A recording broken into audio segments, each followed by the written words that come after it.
The little girl hears the guard speaking German and runs to the Millionaire in the parking lot. With a trembling voice, she begs him not to get into the armored car. They laughed.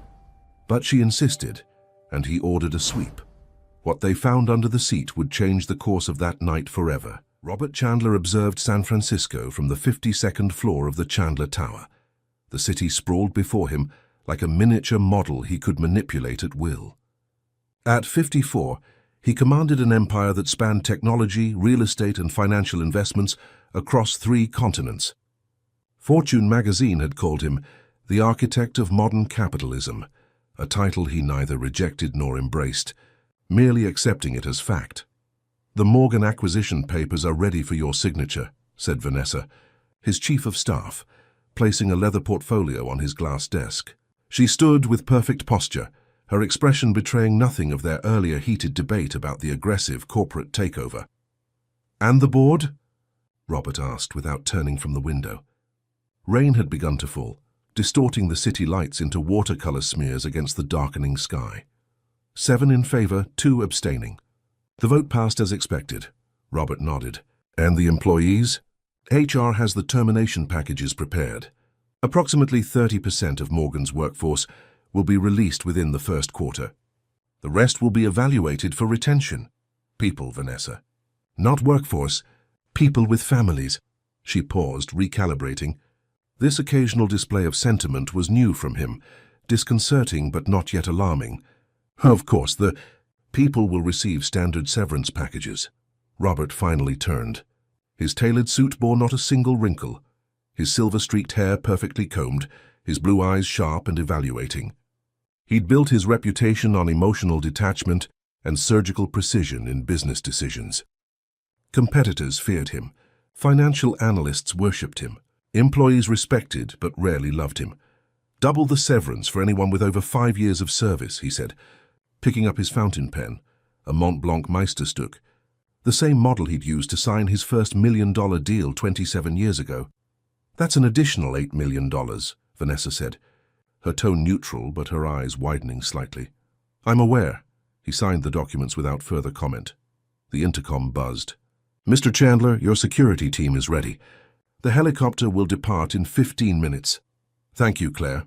He gathered his coat and briefcase. "Vanessa, you'll oversee the transition team. I want daily reports. The Summit Hotel has confirmed your penthouse suite. Will you need anything else for your stay in Seattle?" "Just the usual protocol." The usual protocol was exhaustive. Advanced security teams, swept rooms, private entrances, vetted staff, and the constant presence of his security detail. Former military specialists headed by Marcus Reed, a man whose resume included 10 years with the Secret Service, protecting 2 presidents. In the private elevator descending to the helipad, Robert checked his messages on a custom-encrypted smartphone. 5 missed calls from his ex-wife regarding their son's upcoming graduation, which Robert had already arranged to attend, despite a conflicting shareholders' meeting. 3 messages from board members kissing his ass over the Morgan acquisition. 1 from the mayor about an upcoming charity gala. The rhythm of his life had become predictable. Ruthless efficiency punctuated by helicopter rides, 5-star hotels, and decisions that affected thousands of lives. When had he last felt something unexpected? Something real? The elevator opened directly to the helipad, where Marcus Reed waited beside the helicopter, raindrops beading on his black trench coat. "All clear, sir. Weather's deteriorating in Seattle, but we'll beat the worst of it." "Thank you, Marcus." As they boarded, Robert caught a glimpse of himself reflected in the helicopter's polished exterior, a man encased in layers of security, wealth, and isolation. For a flicker of a moment, he wondered if those layers protected him or imprisoned him. The flight to Seattle lasted less than 2 hours. From the air, the city glowed like a web of light against the dark waters of Puget Sound. Robert reviewed the presentation he would deliver tomorrow to Seattle's tech leaders, a gathering of the brightest minds in cloud computing, artificial intelligence, and quantum technology. The summit, as it was called informally, happened twice yearly, rotating between tech hubs. This iteration would focus on quantum computing applications, a field where Chandler Innovations held several breakthrough patents. The helicopter landed on the Summit Hotel's private helipad. Marcus exited first, scanning the area before signaling for Robert to follow. The practiced choreography continued through a private entrance, a dedicated elevator, and into the penthouse suite that occupied the hotel's entire top floor. "All rooms have been swept and cleared," Marcus reported. "The staff has been vetted. Mr. Cooper from local security will brief us on tomorrow's venue in 15 minutes. Robert nodded, moving to the floor-to-ceiling windows. Seattle's skyline, dominated by the Space Needle, stretched before him.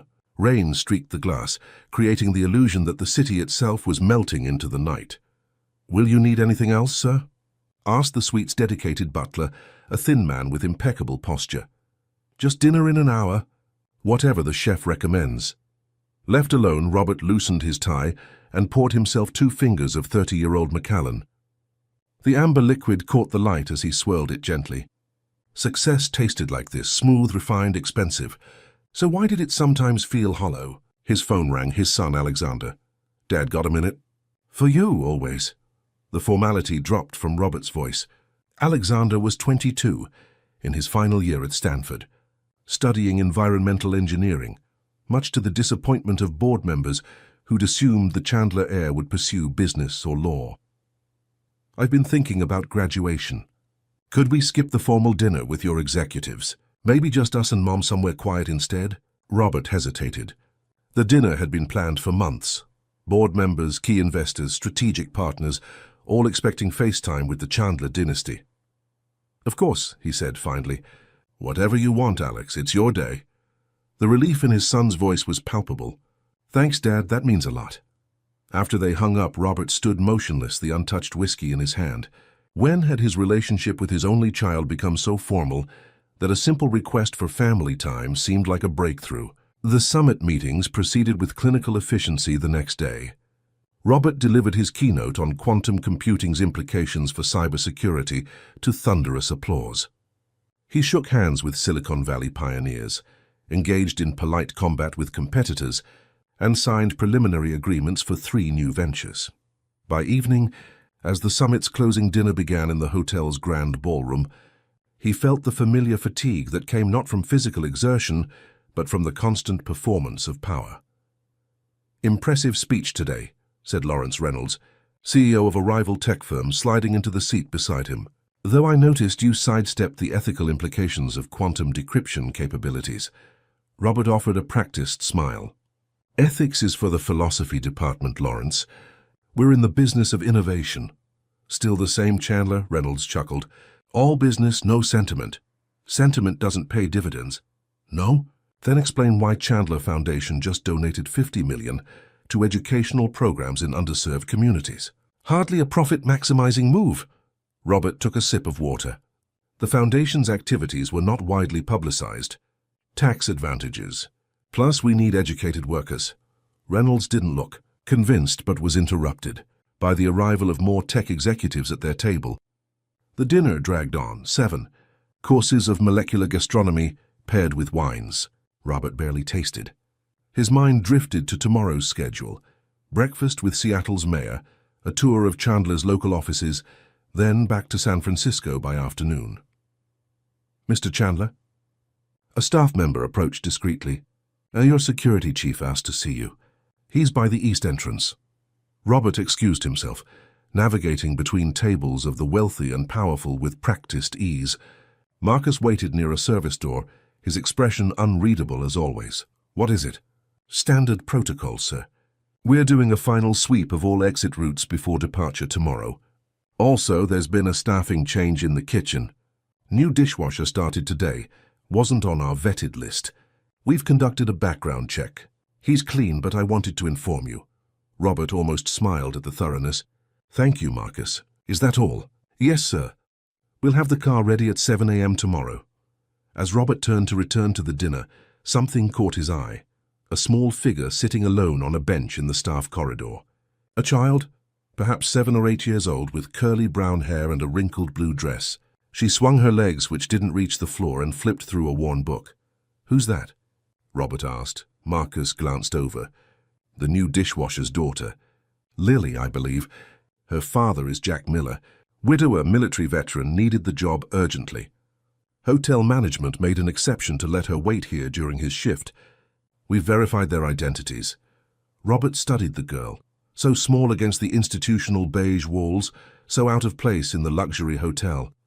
She looked up suddenly, meeting his gaze with surprising directness. Her eyes were intelligent, unintimidated. "Hello," she said simply. "Hello," Robert replied, caught off guard by the simple greeting. "You're the important man everyone's talking about, the one who makes computers think like people." Despite himself, Robert felt a smile forming. "Something like that. And you're Lily?" She nodded. "I'm waiting for my dad. He washes the plates you eat from." The statement, delivered without resentment or awe, just matter-of-fact observation, struck Robert strangely. When was the last time someone had spoken to him without agenda, without fear or favor-seeking? "That's an important job," he said. "I know. Dad says every job matters." Marcus cleared his throat discreetly, a reminder of the dinner waiting for him. "Enjoy your book, Lily," Robert said, turning to leave. "It's about a girl who saves a kingdom," Lily replied. "Nobody thinks she can do it because she's small, but she's the only one who can." Robert paused, looking back at her. "Sounds like a good story. The best ones are about people who surprise you." With those words lingering in his mind, Robert returned to the ballroom, to his seat among the tech elite, to conversations about market share and stock options and competitive advantage. But something had shifted, almost imperceptibly. In a world where he calculated every variable and controlled every outcome, a child's simple presence had introduced an element he couldn't quite define. Later that night, as Seattle's rain intensified into a storm that lashed against his penthouse windows, Robert stood in darkness, watching lightning flash across the sky. The encounter with the girl felt oddly significant, a moment of authenticity in his carefully constructed world. His phone buzzed with a message from Vanessa. "Morgan transition team meeting scheduled for 9 a.m. upon your return. Legal has concerns about intellectual property transfer." Always another meeting, another acquisition, another strategic move on the corporate chessboard. But for once, Robert Chandler found himself thinking about dishwashers and daughters and stories where the smallest person made the biggest difference. Little did he know that in less than 24 hours, his entire worldview would be shattered by the very child who had momentarily captured his attention. The final day of the summit dawned grey and tempestuous. Robert awoke before his 5 a.m. alarm, his mind already cycling through the day's agenda. He completed his morning routine with military precision, 30 minutes on the treadmill, 15 for shower and grooming, 10 for reviewing overnight market movements in Asia. By 6:45 a.m., he sat at the penthouse dining table, reviewing briefing documents while eating a protein-rich breakfast. Marcus entered with 2 other security team members, tablets in hand. "Morning brief, sir," Marcus said. "Weather's causing flight delays, but the helicopter is cleared for your departure. We've adjusted the schedule to accommodate the meeting with Mayor Lawson at City Hall before we leave. The route. Primary plan is unchanged. 3 vehicles, you'll be in the middle. We've run counter-surveillance, no concerns." Robert nodded, scanning the security report. The morning news? Markets opening strong in Europe. Your CNBC interview yesterday has generated positive buzz around the quantum announcement. The Morgan acquisition is being well received by analysts.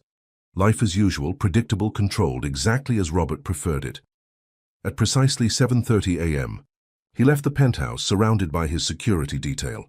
The hotel staff stood at attention as he passed through the private corridor to the service elevator, a route chosen for security rather than convenience. In the basement garage, 3 identical black SUVs waited, engines running. "Mr. Chandler," Marcus held the door to the middle vehicle. "We're 3 minutes ahead of schedule." The convoy moved through Seattle's rain-slicked streets toward City Hall. Robert used the time to make calls to the East Coast, where markets had just opened. The meeting with Mayor Lawson proceeded efficiently. 30 minutes of mutual platitudes about Seattle's tech-friendly environment and Chandler Innovation's commitment to the city, followed by a photo opportunity that would benefit them both. By 9:45 a.m., they were returning to the Summit Hotel for checkout before helicopter departure. Robert glanced at his watch. Back in San Francisco by noon, executive meeting at 1:30 p.m. Dinner with Japanese investors at 7 p.m. The machinery of his empire never stopped. The hotel's kitchen entrance bustled with activity as breakfast service ended and lunch preparation began. The security team had chosen this entrance rather than the lobby to avoid crowds of departing summit attendees. Marcus led the way, 2 team members flanking Robert, with 2 more bringing up the rear. As they approached the service elevator, Robert noticed Lily sitting on the same bench as yesterday, this time with a notebook and colored pencils scattered beside her.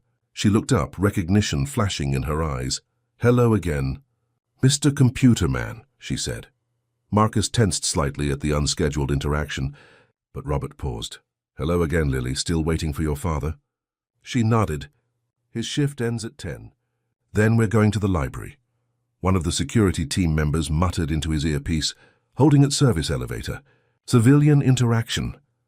Robert found himself momentarily irritated by the clinical description of a conversation with a child. "How's your book?" "Did the small girl save the kingdom?" "Not yet." "I'm only halfway." Lily tilted her head. "You look different today. More serious." "I have important meetings."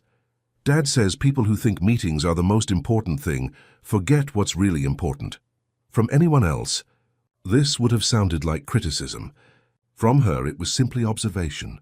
Robert felt an unfamiliar twinge, not quite guilt, not quite amusement, but something in between. "Your father sounds wise." "He is. He knows 3 languages and how to fix anything broken." 3 languages?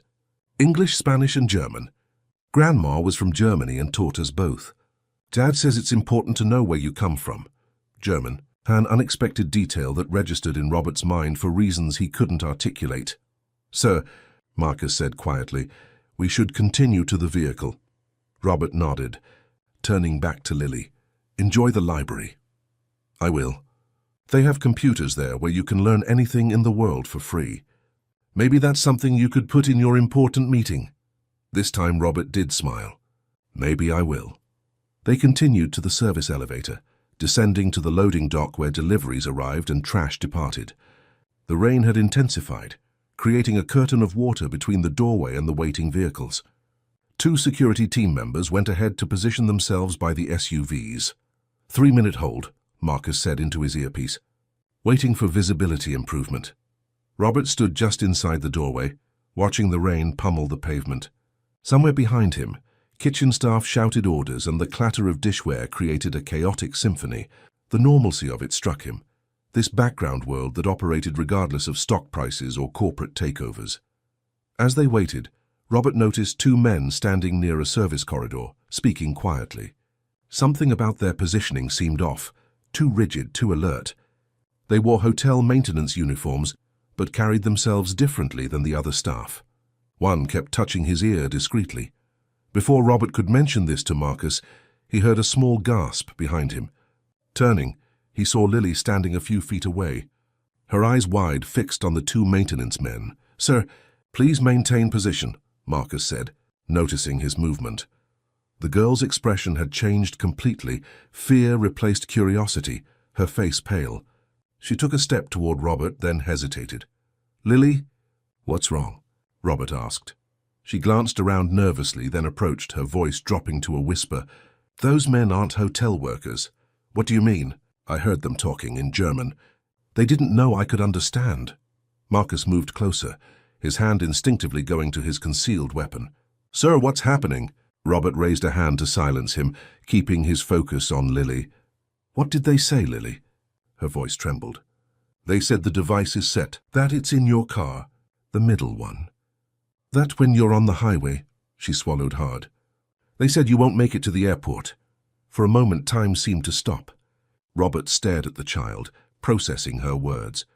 In his world of calculated risks and known variables, this was an anomaly. Information from an unexpected source, delivered without agenda. "Marcus," Robert said quietly, "hold departure. Check the vehicles, all of them, now." To his credit, Marcus didn't question the order. "Full sweep, possible threat," he said into his earpiece. The team immediately shifted into a different formation, 2 members escorting Robert back into the hotel interior, while others moved toward the vehicles. "Keep the girl with us," Robert added. Inside a secure storage room, Robert watched Lily sit on a stack of linens, Her small shoulders hunched, hands clasped tightly in her lap. She looked simultaneously terrified and resolute. "You're sure about what you heard?" he asked gently. She nodded. They were speaking German. Real German, not like people learning from books. "They said, das Gerät ist im mittleren Fahrzeug platziert. Wenn auf der Autobahn ist, the device is placed in the middle vehicle. When he's on the highway," Robert translated automatically. His own German was fluent, a requirement for expanding Chandler innovations into European markets. "You speak it too?" Lily looked surprised. "Yes, business requirement." He studied her face. "Lily, this is very important. Did you recognize either of those men from yesterday? Have you seen them before?" She thought carefully. "One was here yesterday, the taller one. He was wearing a different uniform, security, I think. He walked past me several times." Robert's phone buzzed, Marcus calling. "What did you find?" Marcus's voice was tense. "Sir, we found an unidentified device attached to the undercarriage of the middle SUV. Bomb squad has been called. Hotel security is implementing lockdown protocols. We need to move you to a secondary location immediately." The confirmation hit Robert with physical force. Without Lily's warning, he would have entered that vehicle. Would have traveled the highway route to the helipad. Would have... He looked at the girl who sat watching him with solemn eyes. "You just saved my life, Lily." She bit her lip. "Are you going to catch the bad men?" "Yes," he turned back to his phone. "Marcus, those maintenance workers, find them." They were speaking German. One was posing as security yesterday. "Already on it, sir. Hotel security has locked down all exits. Police are en route." The next hour passed in controlled chaos. Robert remained in the storage room with Lily and 2 security team members, while the hotel was systematically searched. Police arrived, followed by FBI agents who took jurisdiction once the explosive device was confirmed. Jack Miller, Lily's father, was located and brought to the storage room, his face ashen with worry. "Lily!" He rushed to his daughter, kneeling before her. "Are you okay?" "They said there was some kind of security situation.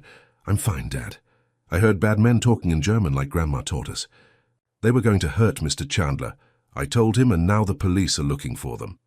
Jack looked from his daughter to Robert, confusion and fear evident in his expression. "Mr. Chandler, I'm so sorry if she bothered you. Your daughter saved my life, Mr. Miller." Robert extended his hand. "I owe her everything." Jack's handshake was firm despite his evident shock. He was younger than Robert had expected, perhaps mid-30s, with the weathered look of someone who had endured significant hardship. "I don't understand," he said. "What happened?" Robert explained briefly while Lily leaned against her father's side, suddenly appearing exhausted now that he was present. "My God," Jack murmured. "Lily, you understood all that? Why didn't you tell someone else, someone in hotel security?" "Because they might have been bad guys too," she said simply. Mr. Chandler seemed nice. His eyes looked sad but kind. Robert felt something unfamiliar constrict in his chest at her words. An FBI agent entered the room. "Mr. Chandler, we've apprehended one suspect attempting to exit through the loading dock. The other is still at large. We're continuing the search, but we need to move you to a secure location immediately." "What about them?" Robert gestured to Jack and Lily. "We'll need statements from both, then they'll be free to go." Robert shook his head. "No, they come with me." The suspects might realize the girl understood them. She could be in danger. The agent hesitated. "Sir, our protocols—" "I don't care about your protocols. This child saved my life. I'm responsible for her safety now." Robert's tone left no room for argument. "My security team will arrange appropriate accommodations for Mr. Miller and his daughter until this situation is resolved." Jack looked stunned. "Mr. Chandler, that's not necessary. It's non-negotiable." "Mr. Miller, at least for today, until we understand what we're dealing with." Within 30 minutes, Robert, his security team, Jack, and Lily were in a different hotel across the city, a location known only to Marcus and the FBI agents in charge of the investigation. 2 adjoining suites had been secured, one for Robert and his team, one for Jack and Lily. In the quiet aftermath, Robert sat in an armchair, watching Seattle's skyline through bulletproof glass. The rain had finally stopped, leaving the city glistening in weak sunlight. His phone had been ringing constantly. Board members, executives, his ex-wife, all demanding information about the incident that was now breaking news across all major networks. A soft knock at the connecting door interrupted his thoughts. Marcus opened it to reveal Lily, now changed into clean clothes apparently purchased by one of the security team. "Mr. Chandler? Dad said I should thank you for the new clothes and the nice room." Robert gestured for her to enter. "You're welcome, Lily. It's the least I could do." She approached cautiously, studying the suite with wide eyes. "This room is bigger than our whole apartment. Is there anything else you need? Anything I can get for you or your father?" Lily considered the question seriously. "Dad's worried about missing work. He says we need the money for rent." The simplicity of the concern, so far removed from the corporate machinations that occupied Robert's daily thoughts, struck him forcefully. "Tell your father not to worry about that. His job will be waiting for him, and he'll be paid for this time away." Lily nodded, apparently satisfied. Then, with the directness only children can muster, "Why did those men want to hurt you?" Robert hesitated, unsure how to explain corporate espionage and market manipulation to a 7-year-old. "Some people don't like the decisions I make. Some people think I have too much power or money. Do you?" The question, innocent yet profound, left Robert momentarily speechless. "I have enough to do what needs to be done. Dad says we have enough too, even though sometimes we eat macaroni 3 nights in a row." She looked around the opulent suite. "But I think your enough is different from our enough." "I think you're right about that," Robert said softly. Lily moved to the window, pressing her small hand against the glass. "Will the bad men try again? The FBI will find them. My security team will protect us." She turned back to him, her expression serious beyond her years. "You should be careful. Bad people don't stop being bad just because they get caught once." The wisdom in her observation was unsettling. "I'm always careful, Lily." "No," she said with surprising certainty. "You're protected. It's not the same thing." Before Robert could respond, Jack appeared at the connecting door, apology written across his face. "I'm sorry.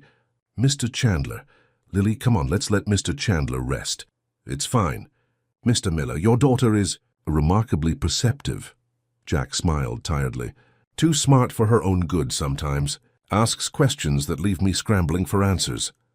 "The best ones are about people who surprise you," Robert said, echoing Lily's words from the day before.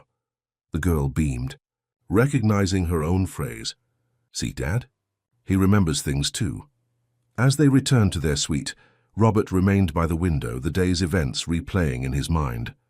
The carefully orchestrated attempt on his life, the random presence of a child who happened to understand German, the milliseconds of decision that stood between life and complete disaster. His phone rang again, Vanessa for the 5th time. "Yes?" "Robert, thank God. The board is in emergency session. The FBI has briefed us on the situation. Are you safe? When can you return to San Francisco?" He watched a seagull soar past the window, riding currents of air with effortless grace. "I'm staying in Seattle for now. Cancel my meetings for the rest of the week. The rest of the... Robert, the Japanese investors are expecting you tonight. The Morgan transition can't proceed without your sign-off on the restructuring. Figure it out, Vanessa. That's why I pay you 7 figures. He ended the call and turned from the window. For the first time in years, perhaps decades, Robert Chandler felt something shift within him. The machinery of his empire would continue without him for a few days. The markets would fluctuate. Deals would stall or accelerate. But in the next room sat a child who had irrevocably altered his carefully controlled existence with nothing more than honesty and courage. And for reasons he couldn't yet articulate, Robert knew that everything had changed. The next morning, Robert woke to the unfamiliar sound of children's cartoons playing softly in the adjoining suite. For a moment, disoriented by the ordinary noise, he forgot the extraordinary circumstances that had brought him here. His phone showed 43 missed calls and 97 unread emails, the digital representation of an empire demanding attention. The attempted assassination was headline news across all major networks, with speculation running rampant about potential perpetrators. Industrial espionage, market manipulation, personal vendetta. The theories multiplied hourly. Marcus knocked and entered with a tablet displaying security briefings. "Update, sir. FBI has identified the second suspect, Heinrich Weber, German national with ties to several corporate intelligence firms, previously employed by Reynolds Quantum, though they're denying any knowledge of his activities. Robert's eyes narrowed. Lawrence Reynolds' company, his chief rival in the quantum computing space. The connection seemed too convenient, yet Reynolds wasn't foolish enough to arrange such a clumsy assassination attempt. Was he? And the first suspect, Anton Bauer, former Bundeswehr Special Forces, worked private security throughout Europe before dropping off the grid 3 years ago. Neither is talking yet, Robert nodded. And the Millers? FBI finished their interviews last night. They're free to go, but... Marcus hesitated. Sir, there's a complication. Someone leaked the girl's involvement to a reporter at the Seattle Times. We've contained it for now, but once the Millers return to their apartment, they'll be swarmed by media. Robert frowned. The last thing Lily needed was to become the center of a media circus, or worse, a target for whoever had orchestrated the attack. They stay with us for now. Find someplace secure away from Seattle. Arrange for anything they need. Yes, sir. Also, the board is requesting an emergency video conference at noon Eastern Time. Tell them I'll be there. After Marcus left, Robert stood by the window, contemplating his next move. The rational business decision would be to return to San Francisco immediately, manage the crisis from headquarters, distance himself from the Millers once their safety was assured.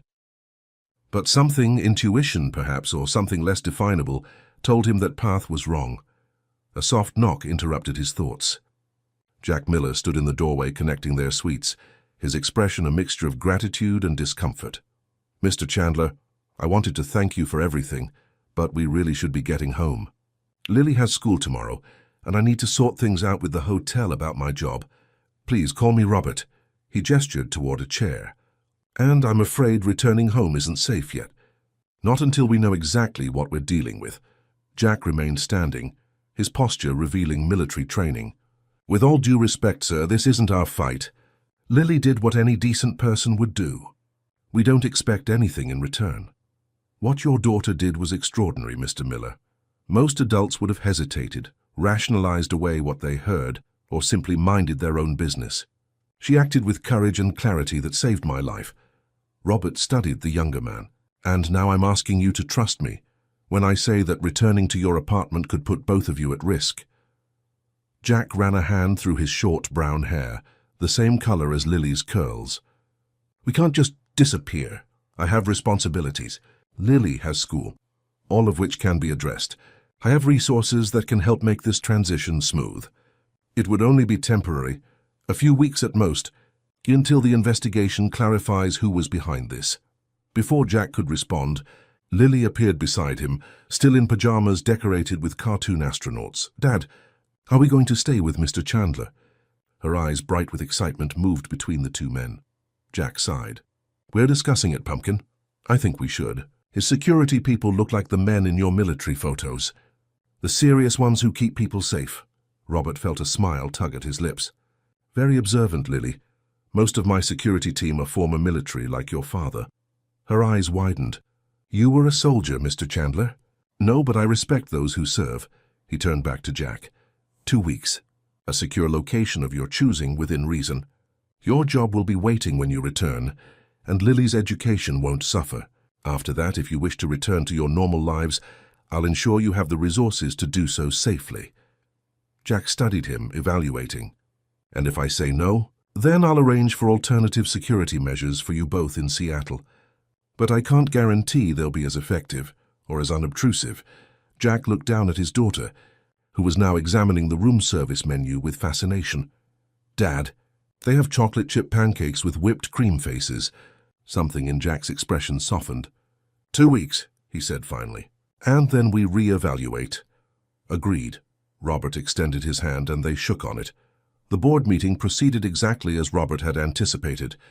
The directors oscillated between genuine concern for his well-being and thinly veiled anxiety about market implications and leadership continuity. The stock dropped 8 points when news broke, said Harrison Whitmore, the oldest board member. We need you back in San Francisco, Robert, visible, in control. I'll return when security considerations allow it, Robert replied calmly. In the meantime, Vanessa has full authority to execute the Morgan transition. And this family you've taken under your wing, asked Diana Chen, arching a perfectly groomed eyebrow. "The press is starting to ask questions about the child involved." "The Millers' privacy will be protected at all costs," Robert's tone hardened. "Their safety is non-negotiable." After the call ended, Robert found himself staring at the blank screen, reflecting on how quickly priorities could shift. A week ago, he would have been the first to insist on business continuity above all else. Now the thought of returning to his glass tower and proceeding as if nothing had changed seemed not just impossible, but wrong. By afternoon, arrangements had been finalized. A private compound in the mountains of Montana, originally purchased as a potential executive retreat but rarely used, would be their destination. Remote, secure, with all modern amenities and a small staff already in place. Marcus had arranged for a private flight from a small airfield outside Seattle, bypassing commercial airports entirely. "Everything's packed, sir," Marcus reported. The Millers had limited personal belongings at their apartment. "We've arranged for additional clothes and necessities to be waiting at the compound." "And Lily's school?" "We've coordinated with her principal. Official story is a family emergency. We've arranged for a tutor to continue her education during the stay." Robert nodded, impressed as always by his team's efficiency. "And the investigation?" "FBI is following multiple leads. The connection to Reynolds Quantum is circumstantial but concerning. Both suspects have foreign bank accounts that received substantial deposits 3 days before the summit. They're tracing the money now." "Keep me informed of any developments," Robert paused. "And Marcus, have you found anything unusual in Jack Miller's background?" The question had been nagging at him, the coincidence of a dishwasher's daughter with knowledge of German being in exactly the right place at the right time. "Nothing suspicious, sir. Army veteran, 2 tours in Afghanistan. Honorable discharge in 2015 after an IED injury. Worked various jobs since then. Wife died of cancer 4 years ago. No criminal record. No unusual financial activities, no suspicious contacts. By all accounts, he's exactly what he appears to be. A widower struggling to raise his daughter." The simplicity of it was almost disappointing. Robert had half expected some complex conspiracy, some hidden connection that would make sense of the randomness of his survival. Instead, it appeared to be exactly what it seemed, pure chance or perhaps fate if one believed in such things. The journey to Montana took just over 2 hours in Robert's private jet. Lily spent most of the flight with her face pressed to the window, marveling at mountains and clouds with unbridled enthusiasm. Jack alternated between anxious vigilance and reluctant wonder at the luxury surrounding them. The Montana compound exceeded even Robert's recollection. Nestled in a valley with mountains rising on 3 sides, the main house was a modern interpretation of traditional lodge architecture. Soaring glass walls framing spectacular views, natural stone and timber, creating warmth despite the grand scale. A helicopter pad, small stable, and separate guest house completed the property, all within a perimeter monitored by state-of-the-art security systems. "This is your vacation house?" Jack asked as they stepped from the SUV that had transported them from the airfield. "Corporate retreat," Robert corrected. "Hardly used in recent years." Lily spun in a slow circle, taking in the mountains, the pine forests, the expanse of sky. "It looks like the pictures in my library books, the ones about national parks." "Yellowstone is about 100 miles south," Robert said. "Perhaps we could visit while we're here." The suggestion surprised even him. When had he last contemplated something as ordinary as tourism? His travel was invariably tied to business, meetings, acquisitions, strategic partnerships. The idea of travel for pleasure seemed almost foreign. Mrs. Sullivan, the property manager, a capable woman in her 60s who had overseen the compound since its construction, showed them to their rooms. The Millers were given the east wing, with connecting bedrooms overlooking a small lake. Robert took the master suite in the west wing, while Marcus and 2 other security team members occupied the guest house. That evening, they gathered in the great room for dinner, a simple but excellent meal prepared by Mrs. Sullivan. Seated at the massive oak table that could accommodate 20, but now held just 4, Robert was struck by the peculiarity of the situation. When had he last shared a meal like this, without business objectives or strategic conversation? "This is really good," Lily said, attacking her roast chicken with enthusiasm. "Better than the hotel." Better than my cooking, that's for sure, Jack added with a self-deprecating smile. Dad burns toast, Lily explained solemnly. Dad sometimes pasta. Cooking was always Sarah's domain, Jack said, a flicker of old pain crossing his face. I'm still learning. Your wife? Robert asked. Jack nodded. She died when Lily was 3, cancer. I'm sorry. She taught German at the university before she got sick. That's how we met. I was using my GI Bill to take classes after my discharge. So that's where Lily learned German? Sarah insisted on raising her bilingual. Said it was part of her heritage, Jack smiled at the memory. After Sarah died, I kept it up as best I could. Watched German, cartoons with Lily, read her German bedtime stories. It was a way to keep Sarah present. The irony wasn't lost on Robert. A language maintained as a connection to a lost mother had ultimately saved his life. And the hotel job? Jack shrugged. It paid the bills. Military training doesn't translate well to civilian employment, especially with a bum leg from an IED. The hotel had good health insurance, which we needed after Sarah's medical bills. The casual mention of financial hardship, something Robert hadn't personally experienced since his 20s, created an uncomfortable awareness of the disparity between their lives. Here was a man who had served his country, lost his wife and struggled to provide for his daughter, while Robert accumulated wealth beyond rational need. What did you do in the army, Dad? Lily asked, seemingly unaware that this might not be a typical dinner-table question. Jack hesitated. I was in Special Forces. Green Berets. Robert reassessed the man before him. Special Forces explained the alertness, the quick assessment of situations, the calm under pressure. Dad can speak 4 languages and knows how to survive in the wilderness with just a knife, Lily announced proudly. Jack looked embarrassed. 3 languages, and let's hope the survival skills stay theoretical. 4, Lily insisted. English, German, Spanish, and that one with the funny sounds. Pashto, Jack conceded. But I'm rusty. Impressive, Robert said. My language acquisition was purely pragmatic. German for European markets, Mandarin for Chinese expansion, enough Spanish and Japanese to be polite in meetings. Different kinds of necessity, Jack observed. After dinner, Lily asked if she could explore the grounds. Jack, still cautious in the unfamiliar environment, insisted on accompanying her. Stay within sight of the house, Marcus advised. The perimeter is secure, but standard protocols still apply. Left alone, Robert retreated to the study, a wood-paneled room with floor-to-ceiling bookshelves and a massive stone fireplace. He activated the secure satellite link to check in with Vanessa and review the day's developments. The Morgan acquisition was proceeding. Stock prices had stabilized after his brief appearance via video conference, and the FBI had made progress, tracking the financial trail behind the assassination attempt. The deposits came through a shell company in Luxembourg, Vanessa reported. They're still working to identify the actual source. And Reynolds, publicly expressing shock and concern, privately reaching out through intermediaries to assure us they had no involvement. The board is inclined to believe them. The attempt was too crude for Lawrence's style. Robert agreed. Reynolds was calculating and ruthless, but not stupid. If he wanted to eliminate competition, he'd find a way that couldn't be traced back to him. What about the press interest in the Millers? Contained for now. We've released a statement acknowledging that a hotel employee assisted in identifying a security threat, but no names or details. Most attention is focused on the German suspects and potential corporate espionage angles. After concluding the call, Robert poured himself a scotch and moved to the window. The sun was setting behind the mountains, painting the sky in brilliant oranges and purples. In the fading light, he could see Jack and Lily walking along the lake shore, her small hand in his, their pace unhurried.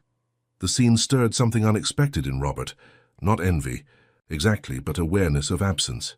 His own relationship with Alexander had been constrained by divorce, boarding schools, and the demands of building an empire.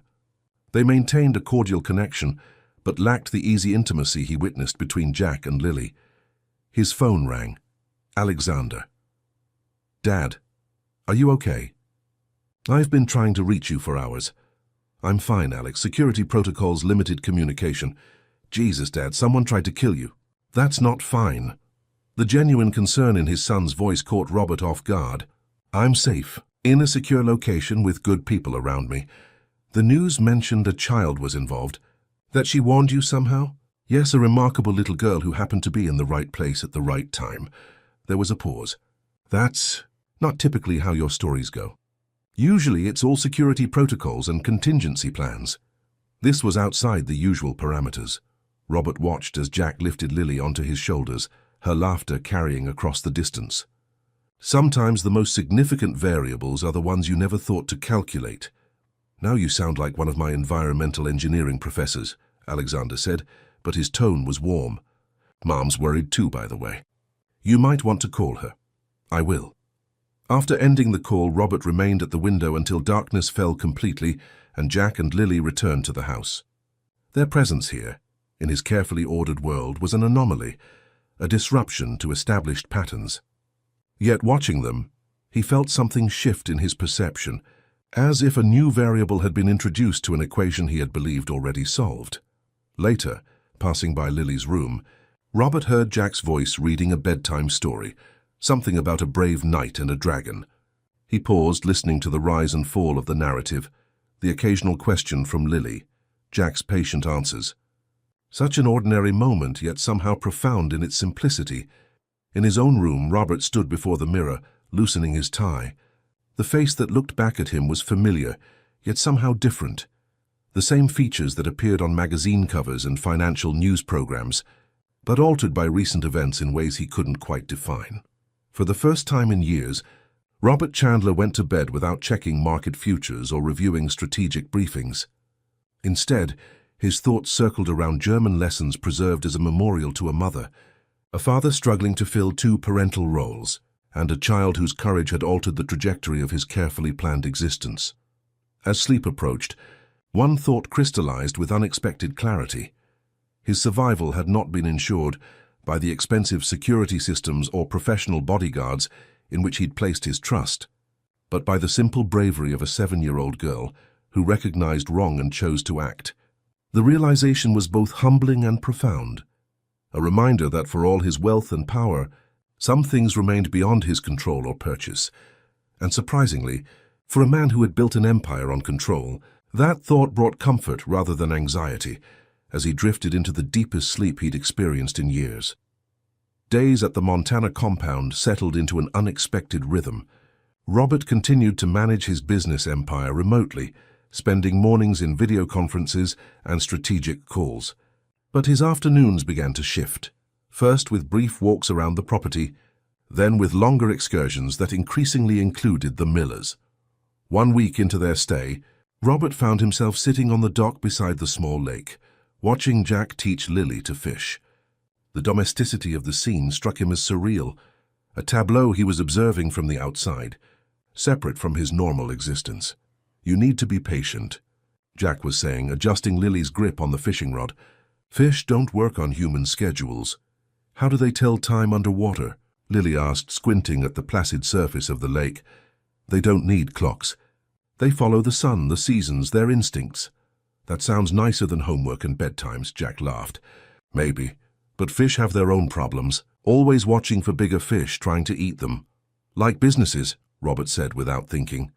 They both turned to look at him, surprised by his contribution to their conversation. Is that what you do? Lily asked. Look for bigger fish? Sometimes I am the bigger fish, Robert admitted. Sometimes I'm watching for them. And sometimes, Jack added with unexpected insight, you're so busy watching for big fish that you miss the current changing direction. The observation, delivered without judgment, struck uncomfortably close to truth. How many shifts in technology, in culture, in human priorities, had he dismissed as irrelevant to the bottom line? I caught something, Lily suddenly exclaimed, her rod bending dramatically. What followed was 10 minutes of excitement as Jack helped her reel in a respectable rainbow trout, Lily alternating between determination and delighted squeals. When the fish was finally landed, she insisted on releasing it after a brief celebration. We already have dinner, she explained, watching the trout disappear back into the depths. He should get to go home too. That evening, Mrs. Sullivan prepared a hearty stew, which they ate at the kitchen island rather than the formal dining room. The conversation flowed naturally, touching on Lily's progress with her tutor, Jack's physiotherapy for his injured leg, and the latest updates on the investigation. FBI thinks they've identified a third conspirator, Robert shared, keeping the details vague for Lily's benefit. Someone higher in the organization who coordinated the others. Have they made an arrest? Jack asked. Not yet. They're building a case. These things take time. Like fishing, Lily said sagely, spooning more stew into her mouth. After dinner, they gathered in the great room where a fire crackled in the massive stone hearth. Lily had discovered a collection of board games in a cabinet and insisted they play. To Robert's surprise, he found himself agreeing to Monopoly, a game he hadn't played since college. I always get the dog, Lily announced, claiming the small metal token. I'll take the top hat, Robert said, selecting the piece that had been his favorite as a child. Car for me, Jack said. Closest thing to a tank they make. The game progressed with unexpected competitiveness from all sides. Lily proved to be surprisingly strategic, focusing on orange and red properties. Jack demonstrated a careful balance of risk and conservation. Robert, accustomed to high-stakes business negotiations, found himself genuinely engaged in the miniature property empire unfolding on the board. You're supposed to pay me $200, Lily said, pointing to the chance card Robert had drawn. A steep price for school repairs, he observed, counting out the colorful bills. Education is expensive, Jack said with a wry smile. Trust me, I've been saving for Lily's college since she was born. A college fund on a dishwasher's salary can't be easy, Robert said, immediately regretting the bluntness of his observation. Jack's expression remained neutral. Sarah had a small life insurance policy. That's the foundation. I add what I can each month, even if it's just $20. What do you want to study, Lily? Robert asked, hoping to move past his tactless comment. Astronomy. Or maybe veterinary medicine. Or both, animals in space. Her eyes lit up at the thought. Did you know there's a dog constellation? Canis Major. I read about it in my library book. I did not know that, Robert admitted. What did you want to be when you were little, Mr. Chandler? The question caught him off guard. I always knew I would go into business. My father expected it. But what did you want? Lily persisted. Robert paused, searching his memory. An architect, I think. I used to draw buildings when I was about your age. Why didn't you become one? Life took a different direction. My father needed help with his company. Then college, then business school. Choices narrow as you get older, Lily. That sounds sad, she said simply, rolling the dice for her turn. Later, after Lily had gone to bed and Jack had retired to make some calls to friends back in Seattle, Robert stood on the deck, staring at the stars visible in the clear mountain air. His phone buzzed, Vanessa with the daily summary. European markets close strong. The Morgan integration team reports all milestones on schedule. PR has successfully redirected media attention from the assassination attempt to the quantum computing breakthrough. Robert listened, providing necessary authorizations and directions, but felt strangely detached from information that would normally command his full attention. The board is asking about your return timeline, Vanessa concluded. Harrison specifically mentioned the Nakamura partnership negotiations scheduled for next week. I'll be back when security clearance is given, Robert said, the standard response he'd been using. But for the first time, he realized he was in no hurry to return. The next morning brought unexpected news. Marcus reported that FBI investigators had linked the assassination attempt to a sophisticated financial scheme. Someone had positioned themselves to profit enormously from the market turmoil that would follow Robert's death. They've traced transactions to a hedge fund manager in Greenwich, Marcus explained, Jeremy Blackwood. His firm manages investments for several of your competitors. Blackwood, Robert repeated, searching his memory. He approached us about managing part of the Chandler Foundation endowment last year. Vanessa turned him down. His returns weren't impressive enough. Apparently, he found another way to profit from Chandler Innovations. Has he been arrested? Not yet. They're gathering evidence, building a case that will stick. Robert nodded, processing this information. The motivation was disappointing in its banality. Not industrial espionage or corporate rivalry, but simple financial opportunism. Keep me informed of any developments. Later that morning, Robert was reviewing quarterly projections, when he became aware of Lily standing in the doorway of the study, watching him with curious eyes. "You look busy," she observed. "I am, but I can take a break." "What's up?" "The tutor is giving me a test. Dad's doing his physical therapy exercises. I'm bored." Robert checked his watch. He had a video conference with Asian investors in 20 minutes, and preparation materials to review before then. "I'm sorry. Lily, I have an important meeting soon." Her face fell slightly, but she nodded with surprising maturity. "That's okay. Mrs. Sullivan said I could help her make cookies later." As she turned to leave, Robert found himself saying, "Wait, my meeting isn't for 20 minutes. Would you like to see something interesting?" Her face brightened immediately. "Yes, please." Robert turned his tablet toward her, displaying a 3D model of a quantum computing processor chip, the breakthrough technology that Chandler Innovations would be launching next quarter. "Do you know what a quantum computer is?" Lily shook her head, moving closer to examine the rotating model. "Classical computers, like the ones in your school, use bits that can be either 0 or 1, like light switches, either on or off. But quantum computers use quantum bits or qubits that can be both 0 and 1 at the same time." "That doesn't make sense," Lily said, her brow furrowing. "You're right. It defies our everyday logic. But in the quantum world, the world of very tiny particles, things behave differently than they do in our world." To Robert's surprise, Lily didn't dismiss the concept but leaned closer, studying the model with intense concentration. "So it's like a computer that can think about all the possibilities at once." "That's actually a very good way of putting it," Robert said, impressed by her intuitive grasp of a concept that confounded many adults. For the next 15 minutes, Robert found himself explaining quantum superposition and entanglement to a 7-year-old, simplifying complex concepts into metaphors involving Lily's favorite animals and characters from her books.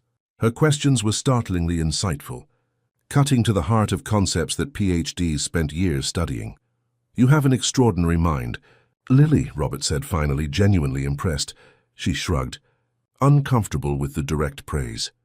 "I just like to know how things work. That's the foundation of all scientific discovery. Dad says I ask too many questions sometimes." "Never stop asking questions. The world belongs to the curious." She beamed at him, then glanced at the clock on the wall. "Your meeting is in 5 minutes. I should go." As she left, Robert felt an unexpected warmth, the satisfaction of sharing knowledge, of witnessing understanding bloom. When was the last time he'd experienced that simple pleasure? His interactions with employees, with board members, even with his own son, had become transactional, focused on outcomes rather than the joy of connection. The investment meeting proceeded efficiently, but throughout, Robert found his thoughts returning to Lily's questions, to the way her mind made connections that many adults would miss. That afternoon, breaking from his usual routine, Robert joined Jack and Lily for a hike along a trail that circled the lake. The autumn air was crisp, the aspens fluttering with golden leaves against the deep green of pine forests. "Mr. Chandler explained quantum computers to me," Lily informed her father as they walked. "They're like computers that can think about everything at the same time." "Did he now?" Jack glanced at Robert with surprise, a bit advanced for 2nd grade. "She grasped the basic concepts better than some of my board members," Robert said. "Lily's always been quick with math and science. Her teachers want to move her up a grade, but—" Jack hesitated. "I worry about the social aspects. Being the youngest, smallest kid in class isn't easy. You want to protect her. I want her to have a childhood." Sarah and I agreed on that. Challenge her mind, but let her be a kid. Robert nodded, understanding the balance Jack was trying to maintain. His own parents had prioritized achievement above all else. Prep schools at 10, advanced placement classes, summer academic programs instead of camps or family vacations. He'd excelled, certainly, but at what cost? "Look!" Lily exclaimed suddenly, pointing to a fallen log beside the trail. A fox stood there, its russet fur bright against the autumn foliage. Watching them with alert black eyes, all three froze, observing the wild creature that observed them back with equal curiosity. "It's beautiful," Lily whispered. "Vulpes vulpes," Robert said softly. "The red fox. Adaptable, intelligent, remarkable survivors." The fox held their gaze for another moment before disappearing into the underbrush with fluid grace. "How did you know that? The scientific name?" Jack asked as they resumed walking. "I studied zoology briefly in college before switching to business." "An abandoned interest. Why did you switch?" Robert considered the question. "My father's health was declining. The family business needed direction. It seemed the responsible choice. Do you regret it?" The question came from Lily, looking up at him with those direct eyes that seemed to see more than they should. "I built something significant," Robert replied, sidestepping the actual question. "Chandler Innovations employs thousands of people, develops technologies that improve lives. But do you like it?" Lily persisted. The simplicity of the question struck him. When had anyone last asked not about his success or strategies or market position, but simply whether he enjoyed what he did? "Parts of it," he admitted. "The innovation, seeing ideas become reality, the problem-solving." He paused.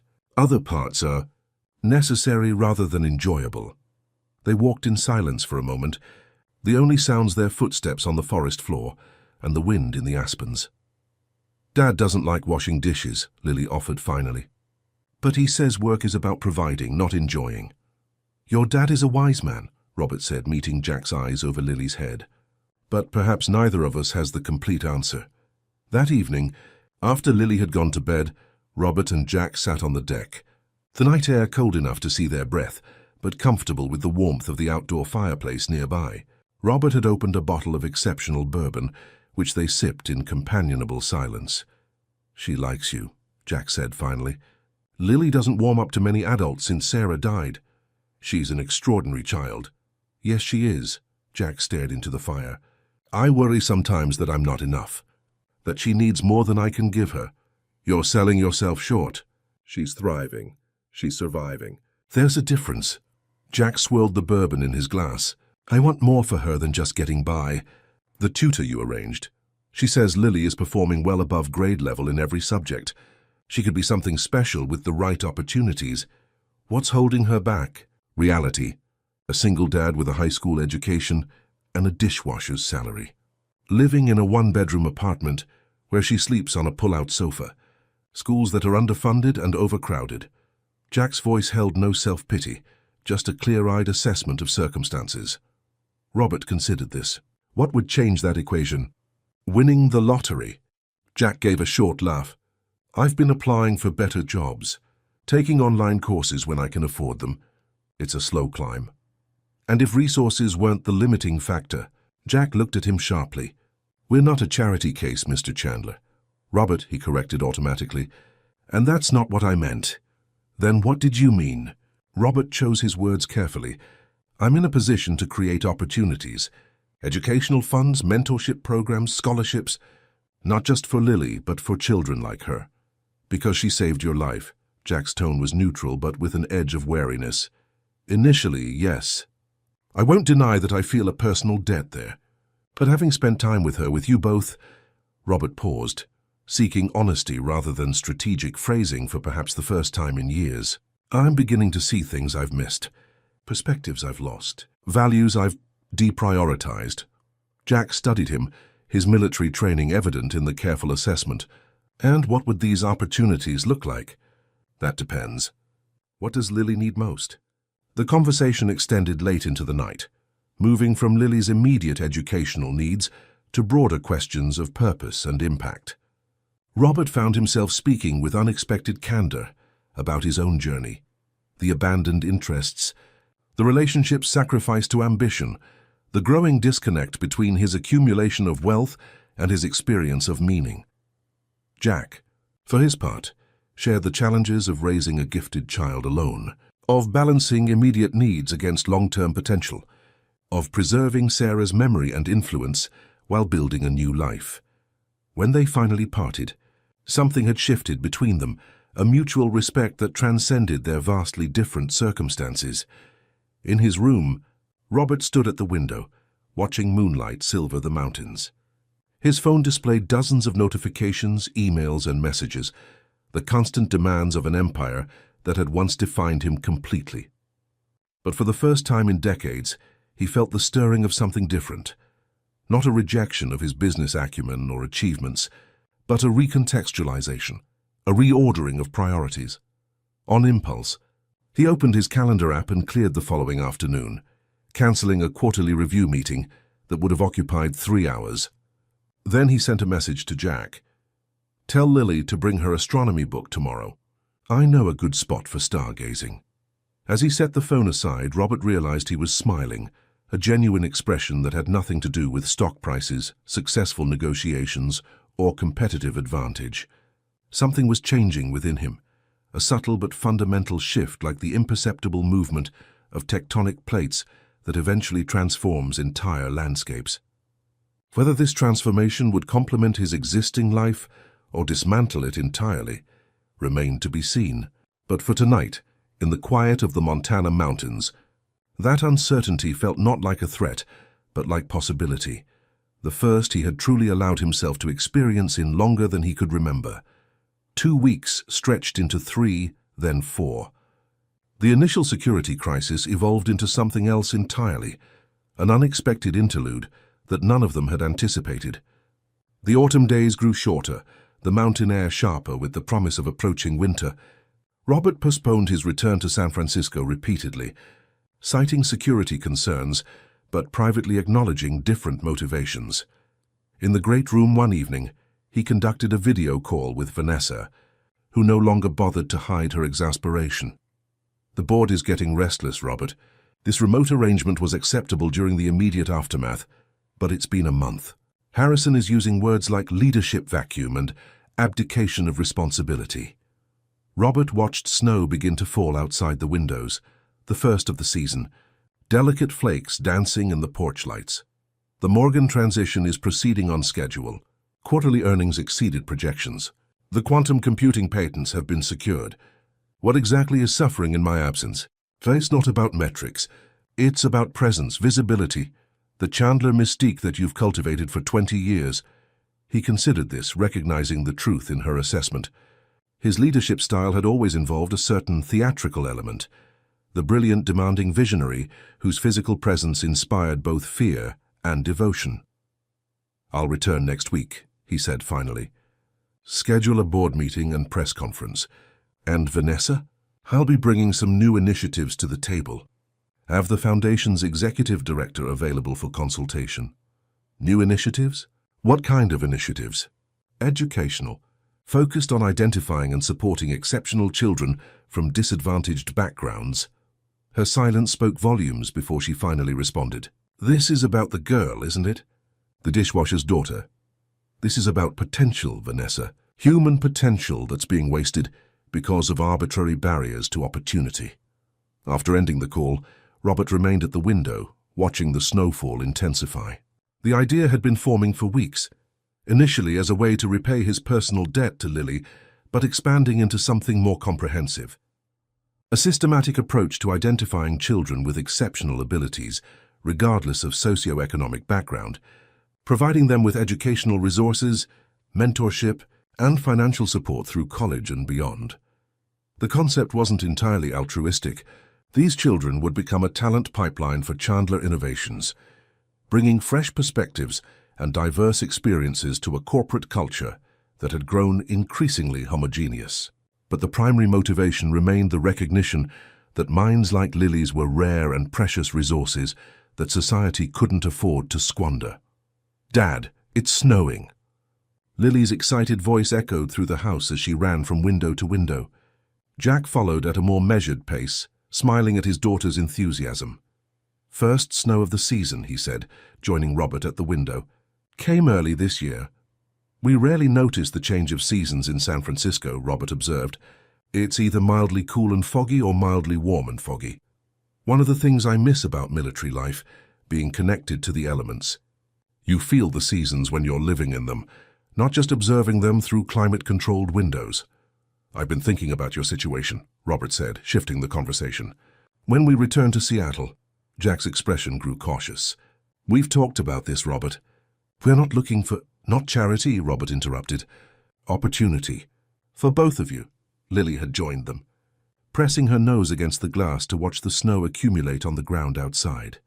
I'm establishing a new educational initiative through the Chandler Foundation, a program to identify exceptionally gifted children and provide them with the resources they need to fulfill their potential. Robert turned to face Jack directly. I'd like Lily to be part of the pilot program. And what would that entail exactly? Jack's tone remained neutral, but his posture had tensed slightly. Placement in a school equipped to challenge her. Supplementary educational experiences. Museums, laboratories, cultural opportunities. A trust fund for college and graduate studies if she chooses that path. Robert paused. And a position for you if you're interested. What kind of position? Program coordinator for veteran outreach. Many of these children come from families facing economic challenges. Veterans bring unique perspectives and skills. Your experience would be valuable. Jack studied him, clearly trying to determine whether this was an elaborate form of charity disguised as employment. This is a real position, with responsibilities and expectations? Very real. The program needs someone with your background, military discipline, experience overcoming obstacles, commitment to education as a pathway forward. And the fact that I'm Lily's father? Is a connection that helps me trust you with a significant responsibility. But the position exists because it fills a genuine need. Jack was silent for a long moment, his internal debate visible in his expression. Can I see a formal job description? Understand exactly what this entails? Of course. I'll have it drawn up tomorrow. Dad, Lily interrupted, still fixated on the snow. Can we go outside, please? Jack glanced at his watch. It's almost bedtime, Pumpkin. Just for a little while? I want to catch snowflakes. The naked hope in her voice was impossible to resist. 10 minutes, Jack conceded. Get your coat.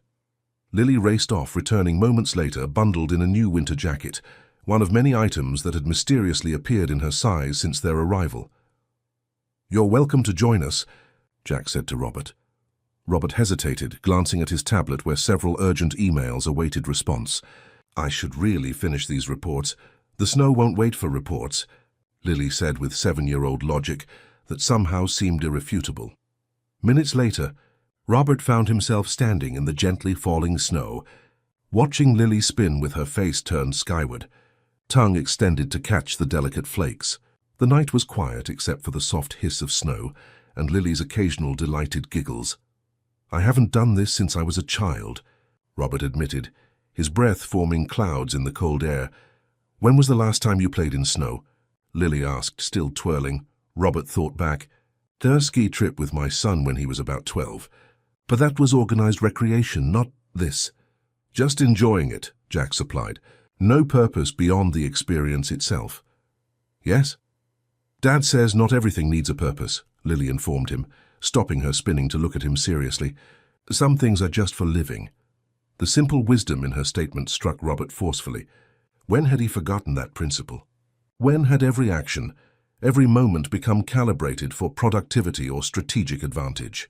Later that night, after Lily had gone to bed with dreams of snow angels planned for morning, Robert and Jack sat by the fire, discussing the details of Robert's proposed program. It can't single out Lily, Jack insisted. If she qualifies based on objective criteria, fine. But no special treatment. Agreed. The selection process will be transparent and merit-based. And no publicity. She's a child, not a marketing opportunity. Robert nodded. The program itself will have a public component. Corporations love attaching their names to educational initiatives. But the children involved will remain anonymous, except to those directly working with them. What about the other families? Not all parents can relocate or change jobs to accommodate a program like this. Each situation will be evaluated individually. The goal is removing barriers, whatever form they take. Jack studied him. You're serious about this. It's not just gratitude for what Lily did. It started there, Robert admitted, but it's evolved. Being here, seeing her potential, understanding what's at stake. It's clarified something I've lost sight of in recent years. Which is? That wealth and power are means, not ends. They're tools that can build or destroy, connect or divide. Robert stared into the fire. I've been efficient but not always effective, at least not in the ways that truly matter. Careful, Jack said with a hint of a smile. You're starting to sound like a man having a midlife crisis. More like a midlife clarity, Robert replied. I'm not abandoning what I've built. I'm expanding its purpose. The next morning brought a call from Marcus with significant news. Jeremy Blackwood, the hedge fund manager, linked to the assassination attempt, had been arrested along with 2 associates. The financial trail had been conclusively established, connecting him to both German operatives. FBI believes Blackwood was trying to manipulate Chandler stock. He had positioned his fund to profit enormously from a price crash following your death, Marcus reported. And his motive? Primarily financial, but with a personal element. Apparently, your rejection of his bid to manage the Chandler Foundation funds was more significant to him than anyone realized. He'd leveraged his fund heavily on the expectation of securing that contract. Wounded pride and greed, Robert said. The oldest motives in the book. With Blackwood in custody, security assessment is that the immediate threat has passed. You could return to San Francisco whenever you're ready. The news should have brought relief, closure to the crisis that had brought them to Montana. Instead, Robert felt strangely conflicted. Thank you, Marcus. Inform San Francisco that we'll return next week. After the call, Robert shared the news with Jack, who received it with mixed emotions. That's good, right? The threat is contained. Life can go back to normal. Yes, Robert agreed, though neither of them sounded entirely convinced. Lily will miss this place, Jack said, looking out at the snow-covered landscape. She's never had space like this to explore. Seattle will seem confined after a month of mountains. Our apartment will seem even smaller. The unspoken reality hung between them, the inevitable return to separate worlds. Jack and Lily to their one-bedroom apartment, Robert to his penthouse and corporate empire. The ease they had developed over the past month would be difficult to maintain across the social and economic chasm that normally divided them. It doesn't have to end completely, Robert said finally. The educational program is real. The position I offered is real. If you want it, Jack nodded slowly. I've been thinking about it. If the job description matches what you've outlined, I'd like to be part of building something that could help families like ours. Good. We'll finalize the details before returning. The conversation was interrupted by Lily bursting into the room, bundled in her snow gear. Dad, Robert! I built a snow fort, and there's a fox watching me from the trees. Come see.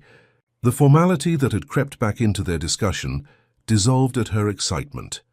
Both men allowed themselves to be led outside, where Lily proudly displayed a surprisingly well-constructed snow fort built against a pine tree. Very impressive engineering, Robert observed, examining the packed snow walls. I used branches for structure, like in that picture you showed me of the quantum computer frame, Lily explained. For stability. You're applying quantum computing principles to snow architecture, Jack asked, raising an eyebrow. The physics are the same, Dad, she said with such seriousness that both men had to suppress laughter. Where's this fox you mentioned? Robert asked. Lily pointed toward a copse of trees at the edge of the clearing. He was right there watching me. He had red fur and the smartest eyes. Foxes are naturally curious, Robert said, but cautious around humans. Like you, Lily said matter-of-factly. Like me? You watch people like you're figuring them out, but you don't get too close usually. Except now you do sometimes. The observation, delivered with childish directness, caught Robert off guard. Had he been so transparent, or was Lily simply exceptionally perceptive? I think you're good for him, Pumpkin, Jack said with a small smile. You don't let him hide behind his CEO persona. What's a persona? The face we show to the world, Robert explained. Sometimes different from who we really are. Lily considered this, her expression serious. That sounds complicated. Why not just be who you are all the time? An excellent question, Robert admitted. One I've been asking myself lately. The days leading up to their departure took on a bittersweet quality. Lily insisted on visiting all her favorite spots around the property. The lake, the small cave she'd discovered on a hillside, the meadow where they'd spotted deer. Robert found himself accompanying them on these farewell tours, viewing the landscape through Lily's eyes, not as property or assets, but as a living environment filled with wonder. Meanwhile, the framework for the educational initiative took shape. Robert conducted video conferences with the Chandler Foundation's executive director, educational consultants, and legal advisors. The program would identify 50 children initially, across 5 cities including Seattle, providing comprehensive support through high school and college. Jack's role was defined and formalized, a position that utilized his military background, people skills, and personal experience navigating systems not designed for families like his. The salary was generous but not extravagant. The responsibilities substantial enough to be clearly distinguished from charity. On their final evening in Montana, a package arrived by courier, formal employment contracts for Jack, along with documents establishing the Chandler Educational Initiative and preliminary materials for Lily's assessment and placement. "Everything appears to be in order," Jack said after reviewing the contracts carefully, "though I still have concerns about how this affects Lily. Moving schools mid-year, adjusting to a new environment. The program includes transition support, counselors experienced in helping gifted children adapt to new educational settings," Robert assured him. "And implementation can be gradual. Nothing happens overnight." Jack nodded, then signed the contracts with the deliberate care he brought to all decisions involving Lily's welfare. "To new beginnings," Robert said, offering his hand. "And to whatever comes next," Jack replied, accepting the handshake. Later, as Robert packed his belongings for the return to San Francisco, he paused at the window. The night was clear, stars brilliant against the black sky, the snow-covered landscape ghostly in the moonlight. The month in Montana had changed him in ways he was still discovering. Subtle shifts in perspective, priorities, purpose. His phone rang. "Alexander. Dad, just checking on your return plans. I'll be in San Francisco next weekend. Thought we might have dinner?" "I'd like that," Robert said, surprised by the initiative. Their relationship had evolved into occasional formal meals, scheduled weeks in advance, both of them performing the roles of father and son, without the underlying connection those terms implied. "Good. And Dad? I've been following the news about this educational initiative you're launching. It sounds different from your usual projects." "It is. In a good way, I think." Mom said the same thing. The comment warmed something in Robert that had been cold for too long. "I'm looking forward to telling you more about it. There's someone I'd like you to meet, actually. A remarkable little girl and her father who've shifted my perspective recently."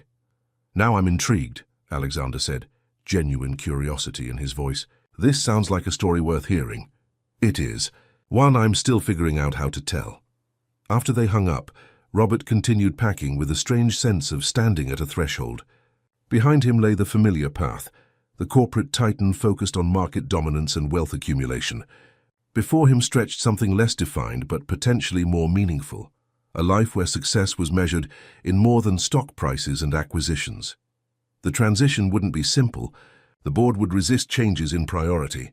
Shareholders would question initiatives that didn't immediately serve the bottom line. His carefully cultivated image as the ruthlessly efficient CEO would require recalibration. Yet for the first time in decades, Robert felt genuinely energized by the challenges ahead. The complexity of integrating his evolving priorities with his existing responsibilities would demand creativity, strategic thinking, and the courage to chart an unexpected course. As he closed his suitcase, Robert realized he was smiling again, an expression that was becoming less foreign to his features. Tomorrow they would return to Seattle, and he would continue to San Francisco. The interlude in Montana would end, but its impact would continue to unfold in ways none of them could yet fully comprehend. In the quiet night, with snow falling again outside his window, Robert Chandler made a silent commitment to honor the courage of a child who had saved not just his life, but perhaps his humanity, by building something worthy of that gift. Not merely a program or initiative, but a fundamental recalibration of purpose that might, in time, become his most significant legacy. The return to San Francisco brought Robert back to the gleaming glass tower that bore his name. But the man who stepped from the private elevator into the executive suite was subtly different from the one who had departed months earlier. The changes weren't immediately visible. He still wore impeccably tailored suits, still commanded rooms with his presence, still made decisions with characteristic precision. But those who knew him best noticed the shifts. "You seem different," Vanessa observed during their first in-person meeting, studying him with the careful assessment that had made her an invaluable chief of staff. "More present somehow." Near-death experiences tend to provide perspective, Robert replied, scanning the quarterly reports she'd prepared. It's more than that. She hesitated, then added, the board is concerned about this educational initiative. The timing, the scale, the lack of clear ROI. The board is welcome to review the proposal in full before our meeting tomorrow. The business case is sound. This isn't just about business, is it? It's about the girl. Robert set down the report. Lily Miller is the catalyst, yes. She revealed a blind spot in my thinking and potentially in our corporate strategy. We've been mining the same talent pools, the same universities, the same backgrounds. What innovation are we missing by ignoring minds like hers? Vanessa didn't look convinced. Noble sentiments, but Harrison and the financial committee will want numbers, not philosophy. They'll get both. The board meeting the following day proceeded much as Robert had anticipated. His presentation on the Chandler Educational Initiative was met with polite skepticism from most directors and open hostility from a few. $50 million over 5 years, Harrison Whitmore said, tapping the proposal. For an unproven program with no clear path to shareholder value. The talent pipeline alone justifies the investment, Robert countered. We spend more than that recruiting from elite universities, often with lower success rates. Those recruits come pre-vetted, with credentials and connections, said Patricia Alvarez, head of the financial committee.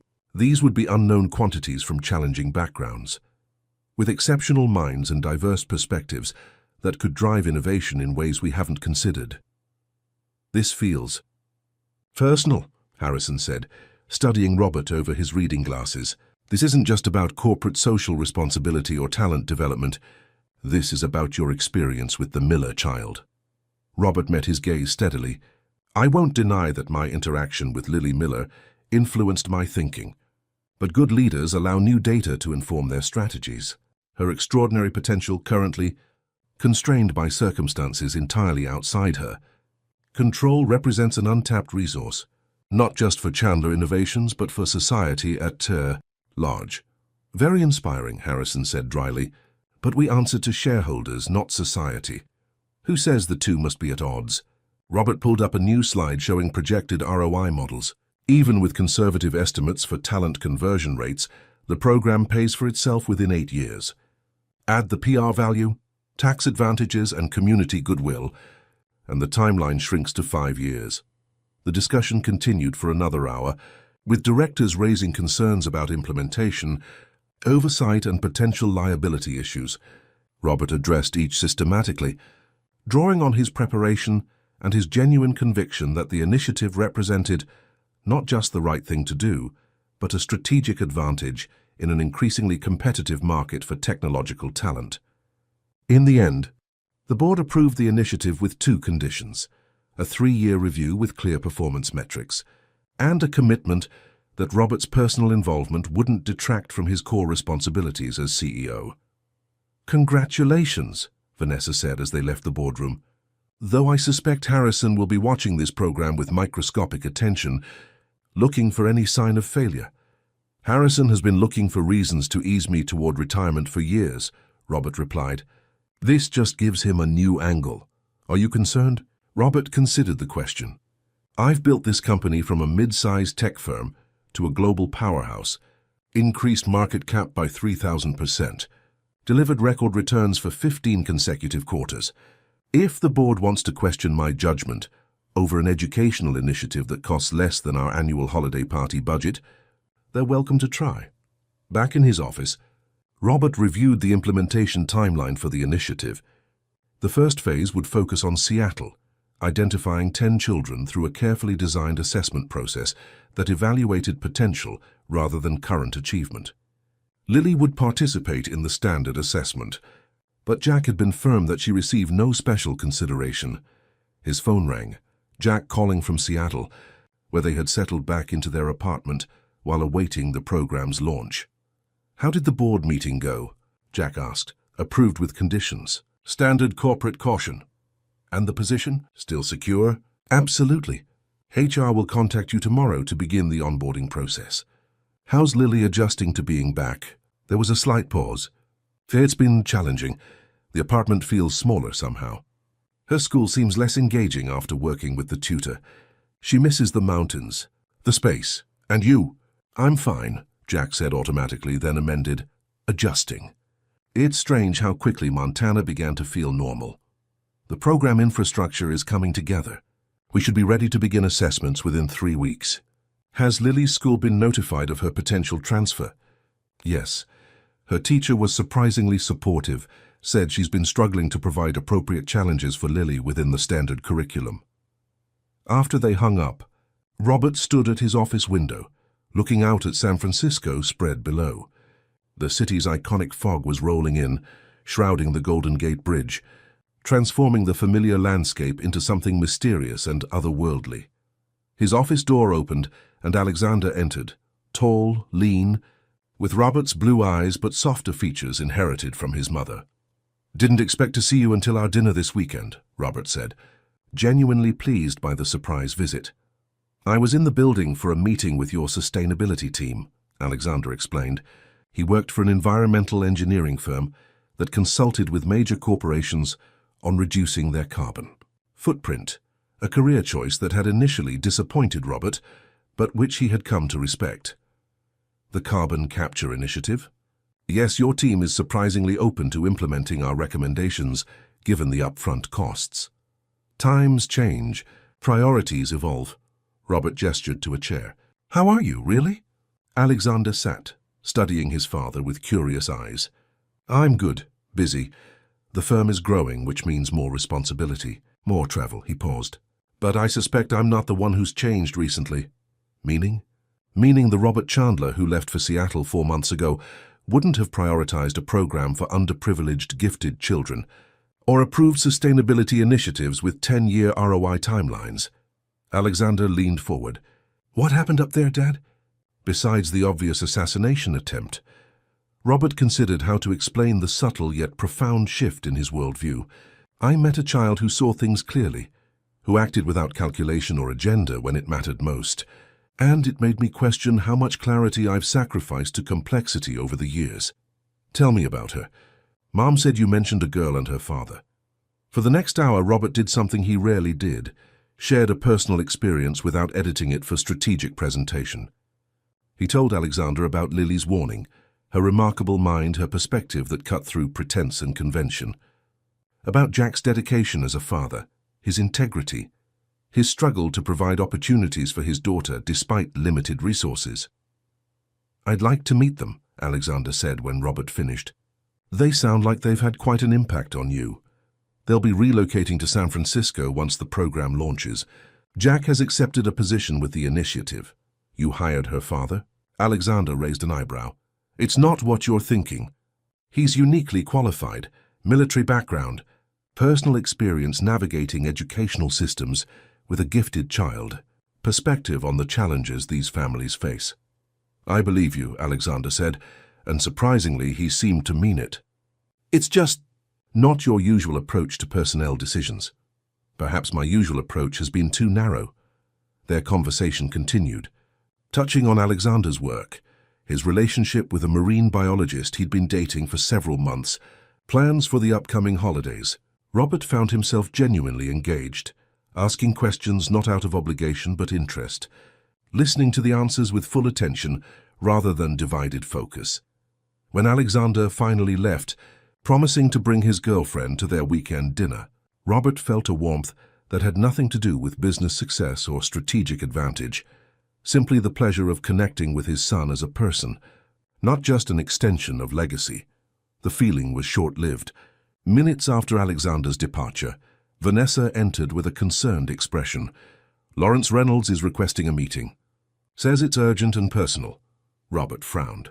Reynolds was his chief competitor in the quantum computing space, their rivalry legendary in tech circles.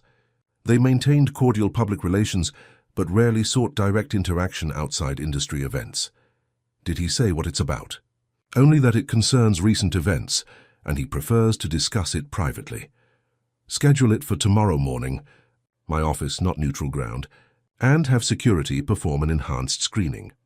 The next morning, Lawrence Reynolds arrived precisely on time, passing through security with the practiced ease of someone accustomed to corporate protocols.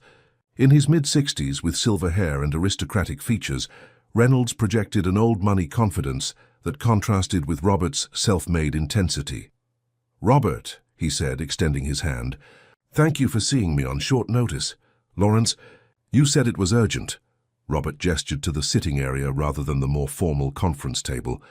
Reynolds settled into a chair, declining offers of coffee or water. "I'll come straight to the point. The German operatives involved in the attempt on your life were previously employed by a security firm that has done contract work for Reynolds Quantum. This connection is tenuous but exists. I'm aware of the connection. The FBI briefed me. Then you're also aware that the investigation has found no evidence linking my high company to the assassination attempt. The investigation is ongoing." Reynolds leaned forward. "Robert, we've been competitors for 20 years. We've fought for contracts, talents, market share.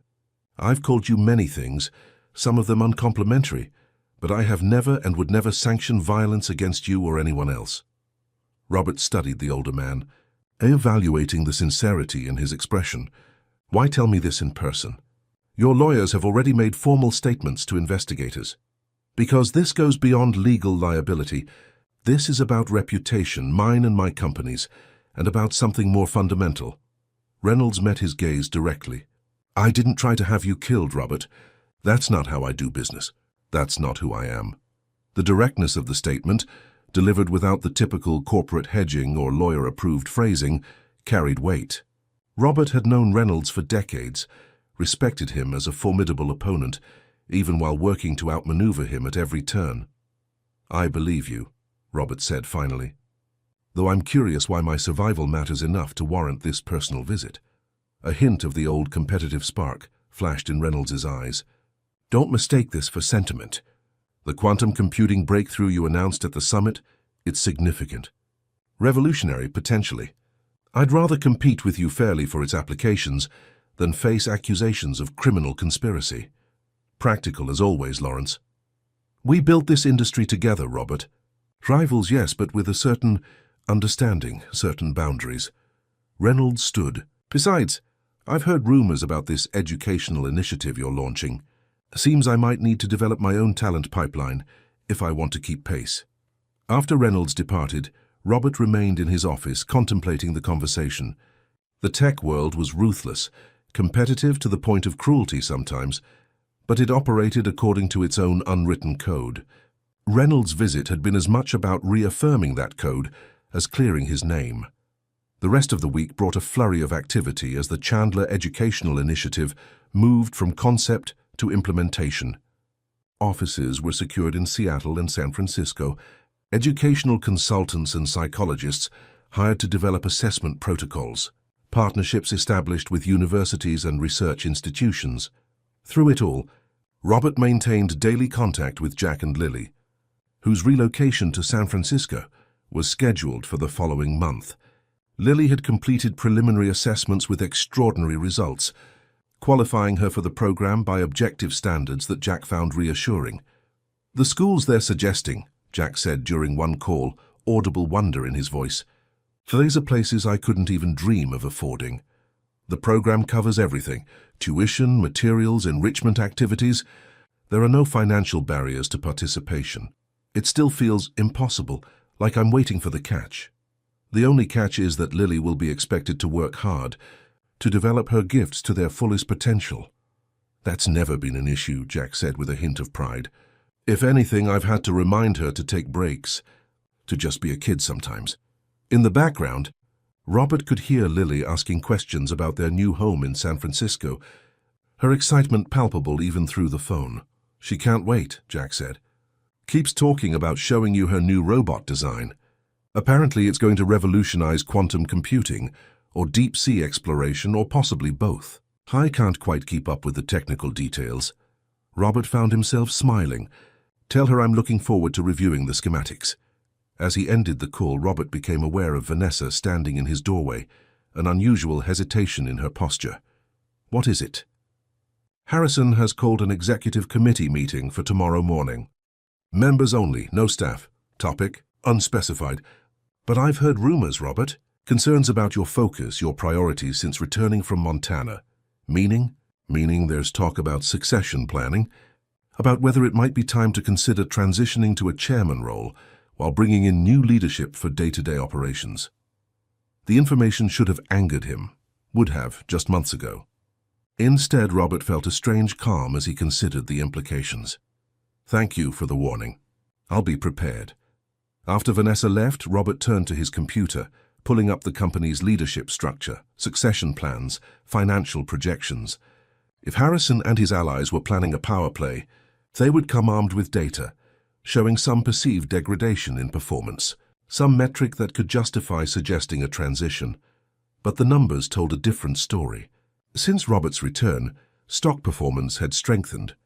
The Morgan acquisition was exceeding integration targets, and the quantum computing patents had positioned Chandler Innovations at the forefront of the industry's next evolutionary leap.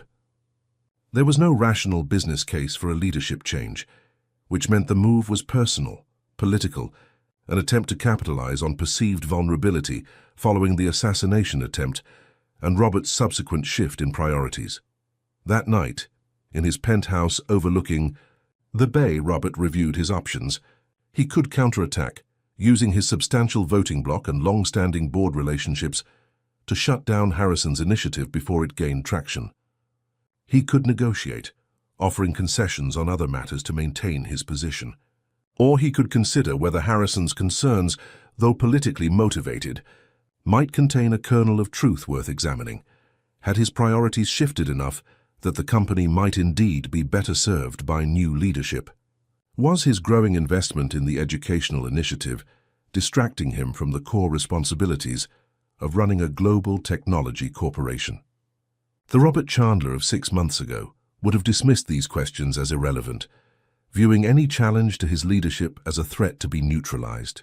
But the events in Seattle, the month in Montana, the relationships with Jack and Lily, all had created space for reflection that hadn't existed before. As dawn broke over San Francisco, Robert made his decision.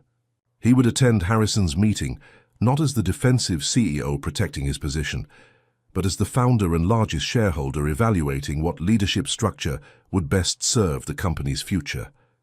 It was a subtle but crucial distinction, one that positioned him as the architect of whatever change might come, not its victim. The executive committee meeting began exactly as Robert had anticipated, with Harrison presenting concerns about focus and strategic continuity following the traumatic events in Seattle. "No one questions your contributions to this company, Robert," Harrison said, his tone carefully calibrated to suggest respect while advancing his agenda. "But perhaps this is an opportune moment to consider a leadership transition that would allow you to focus on broader vision while day-to-day operations are managed by someone without the distractions you've recently faced." Around the table, the other committee members watched carefully, most maintaining neutral expressions as they gauged which way the power would shift. "An interesting perspective," Robert said when Harrison finished. "Though I'm curious about the timing, given that quarterly results have exceeded projections since my return, and the quantum computing patents secured during the summit have been valued at over $12 billion by independent analysts." Harrison shifted slightly. "This isn't about current performance. It's about future focus and stability." "I see."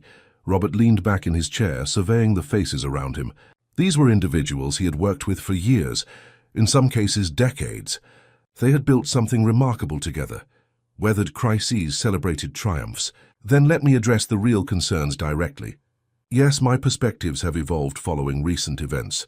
Yes, I'm investing significant personal energy in the educational initiative.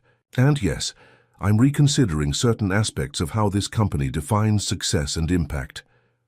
He stood, moving to the window where San Francisco stretched beneath them. "But these aren't distractions from our core mission. They're expansions of it. The Chandler Educational Initiative isn't just philanthropy. It's strategic talent development with a 20-year horizon. The sustainability measures aren't just PR. They're essential adaptations to changing market and regulatory environments." Turning back to the table, Robert continued, "That said, Harrison raises valid questions about leadership structure. As founder and largest shareholder, I have a responsibility to ensure this company, has the right leadership at every stage of its evolution. If the committee believes we should explore governance changes, I'm open to that conversation, provided it's focused on strengthening the company, not political maneuvering. The directness of his response created momentary silence around the table. Harrison, clearly prepared for defense or hostility, seemed unsure how to respond to Robert's measured consideration of the very idea he had raised as a threat. Perhaps, Robert continued into the silence, we should commission an independent governance review, evaluate our structure against industry best practices, consider whether our current leadership model optimally serves our strategic objectives for the next decade. Diana Chen, who had remained silent until now, nodded slowly. A systematic approach makes sense.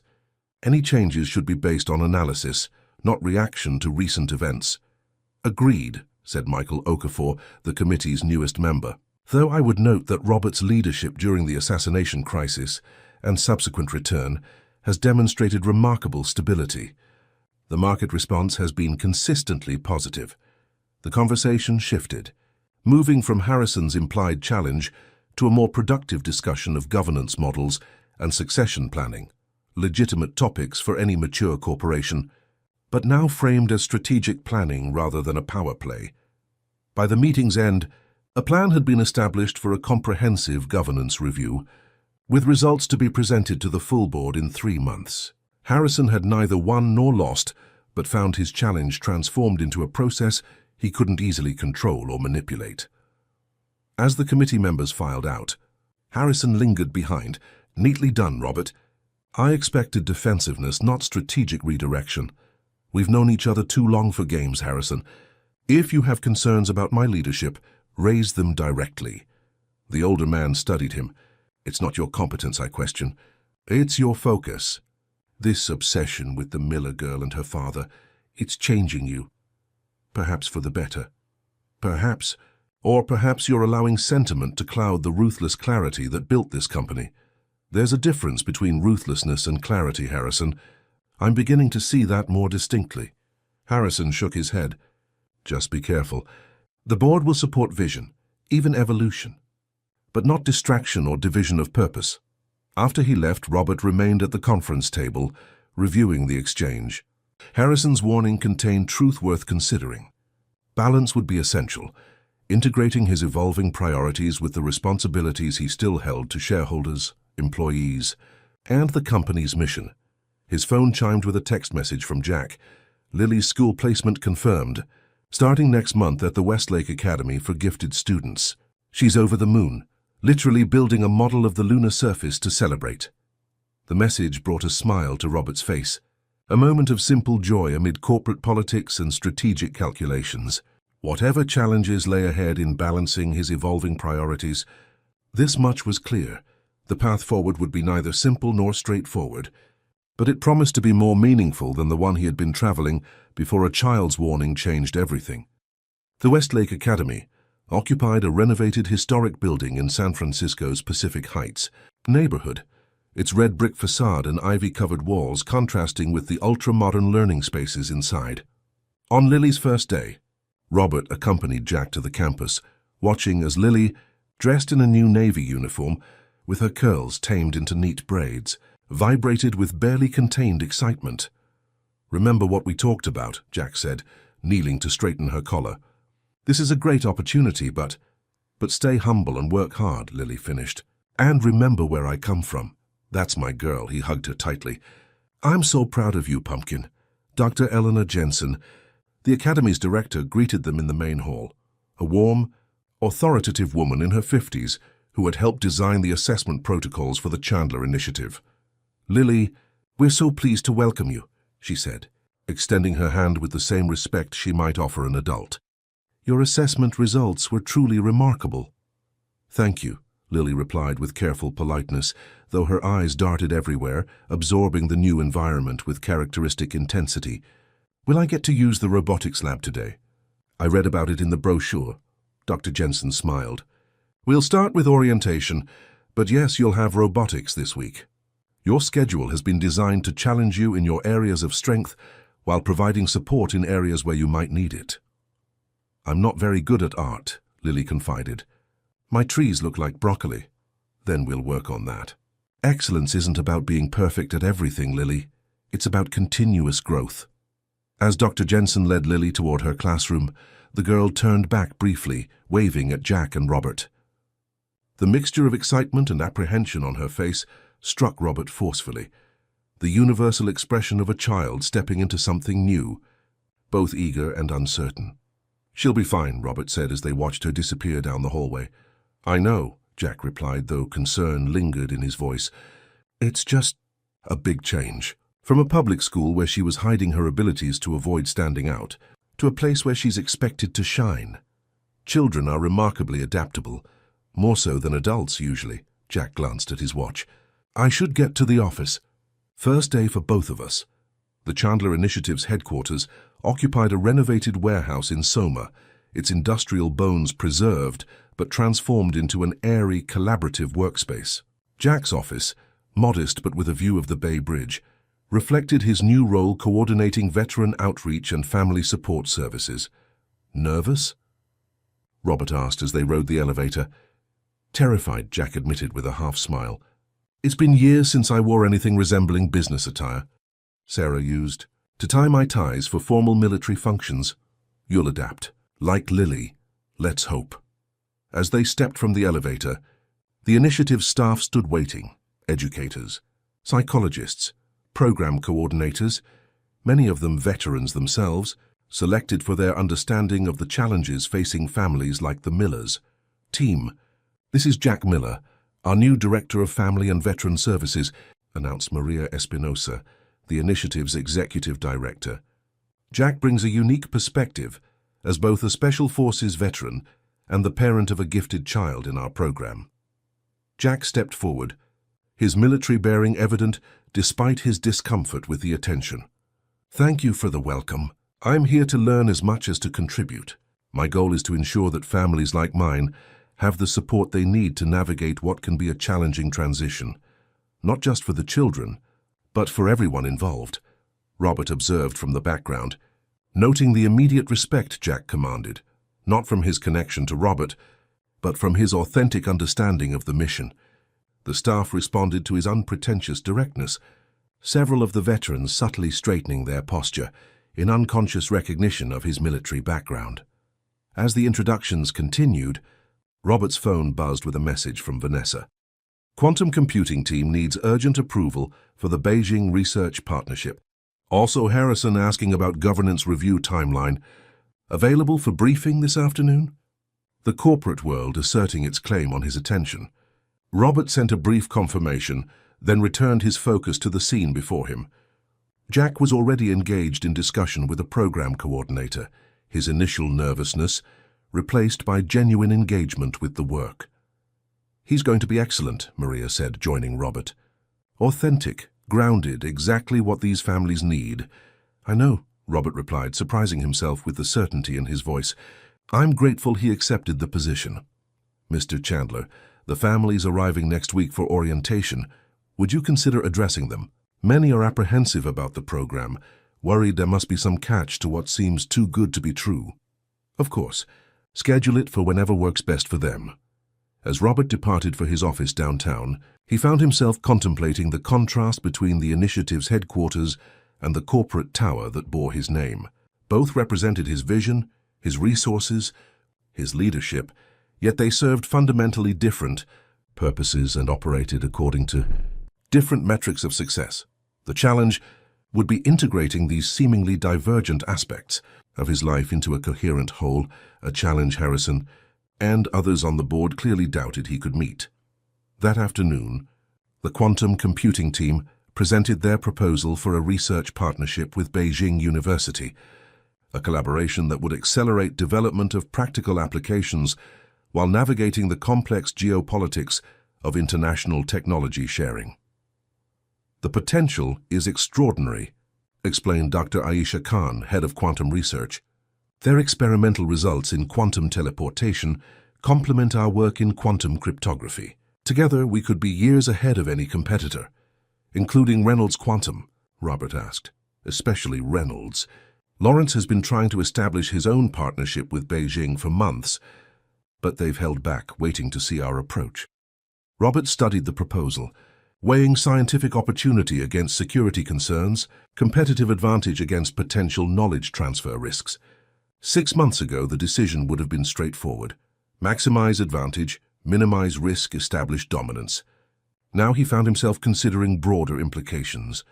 The partnership makes sense, but with additional safeguards, he said finally. Establish joint ownership of all resulting patents, with humanitarian applications carved out for open licensing. Medical algorithms, climate modeling, disaster prediction, these should be available to all. Dr. Khan looked surprised.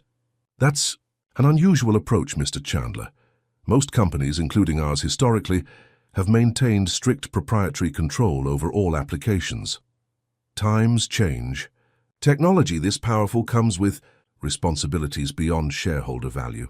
The afternoon continued with similar meetings, each requiring decisions that balanced commercial interests with the broader perspectives Robert had been developing since Seattle. By evening, when he finally left the office, he felt the weight of navigating between worlds, the ruthlessly efficient corporate leader his board expected, and the more nuanced, reflective person he was becoming. His driver was waiting with the usual black SUV, security protocols still enhanced following the assassination attempt. As they navigated through San Francisco's evening traffic, Robert's phone rang, Jack calling. "How was the first day?" Robert asked. "Overwhelming but good. These people are genuinely committed to the mission." "And Lily," Jack's voice softened. "She's glowing, Robert. Said it's the first time she's been in a class where she didn't have to pretend to be less interested, less curious, less herself. That's what we hoped for. There was a moment today I was picking her up, and she was explaining some science experiment to another girl. They were both so animated, speaking this language of hypotheses and variables that I barely understood. And I realized," Jack paused, "I realized this is what she's been missing. Not just the education, but peers who share her excitement." The simple joy in Jack's voice created a corresponding warmth in Robert. That's the heart of the program. Not just resources, but community, connection. "We can't thank you enough, you don't need to. This is just the beginning." After ending the call, Robert directed his driver to change course. Instead of returning to his penthouse, he headed to the neighborhood where Jack and Lily had been settled. A pleasant residential area with good schools and parks, neither ostentatious nor struggling. The foundation had arranged a comfortable 3-bedroom apartment in a secure building, walking distance from Lily's school. Robert hadn't planned to visit, but something in Jack's voice had drawn him, a desire to witness firsthand the impact of the changes they had set in motion. He found them in the building's small community garden, where Lily was carefully transplanting seedlings into a raised bed under Jack's supervision. "Robert!" she exclaimed, jumping up with soil-covered hands. "Look at my tomato plants. The director said I could conduct a growth experiment comparing different fertilizer compositions." "Impressive experimental design," Robert said, examining the careful labels and measurement tools she had arranged. "School was amazing," she continued breathlessly. "There's a girl named Maya who knows everything about marine biology, and a boy named Tyler who built his own telescope. And the science lab has real microscopes, not just the plastic ones from our old school." Her excitement was contagious, her face animated in a way that made her intelligence shine through even more visibly than usual. "And how about you?" Robert asked Jack after Lily returned to her plants. "Settling in?" "Getting there. The apartment feels like a palace after our old place. Lily has her own room for the first time in her life. She's already covered the walls with star charts and circuit diagrams." They watched Lily work, her small hands carefully patting soil around a fragile seedling, her expression one of complete concentration. "I've been thinking about the program expansion," Robert said. "The Seattle cohort is confirmed. 10 children starting next month. We should consider Chicago next, then Atlanta." "One step at a time," Jack advised. "Let's make sure we're getting this right before scaling too quickly. Patience has never been my strong suit, so I've noticed." Jack smiled slightly. "But some things can't be rushed. Building these children's futures is one of them." The wisdom in the observation struck Robert forcefully. His corporate success had been built on decisive action, rapid scaling, aggressive expansion. qualities that had served him well in business but might be counterproductive in this new venture. You're right, quality over speed. Later that evening, after sharing a simple dinner with Jack and Lily in their new apartment, Robert returned to his penthouse. The contrast between the homey warmth of their place and the pristine luxury of his own living space was striking. His residence, designed by a renowned architect and featured in architectural magazines, suddenly seemed sterile, more showcase than home. Harrison's warnings about divided focus echoed in his mind as he stood at the window overlooking the city lights. Was it possible to genuinely inhabit these different worlds? Corporate titan and education reformer, strategic businessman and emerging humanist. The question lingered as he prepared for bed, interrupted by a call from Alexander. "Dad, have you seen the Wall Street Journal piece about the initiative?" "Not yet. Good or bad?" "Mixed.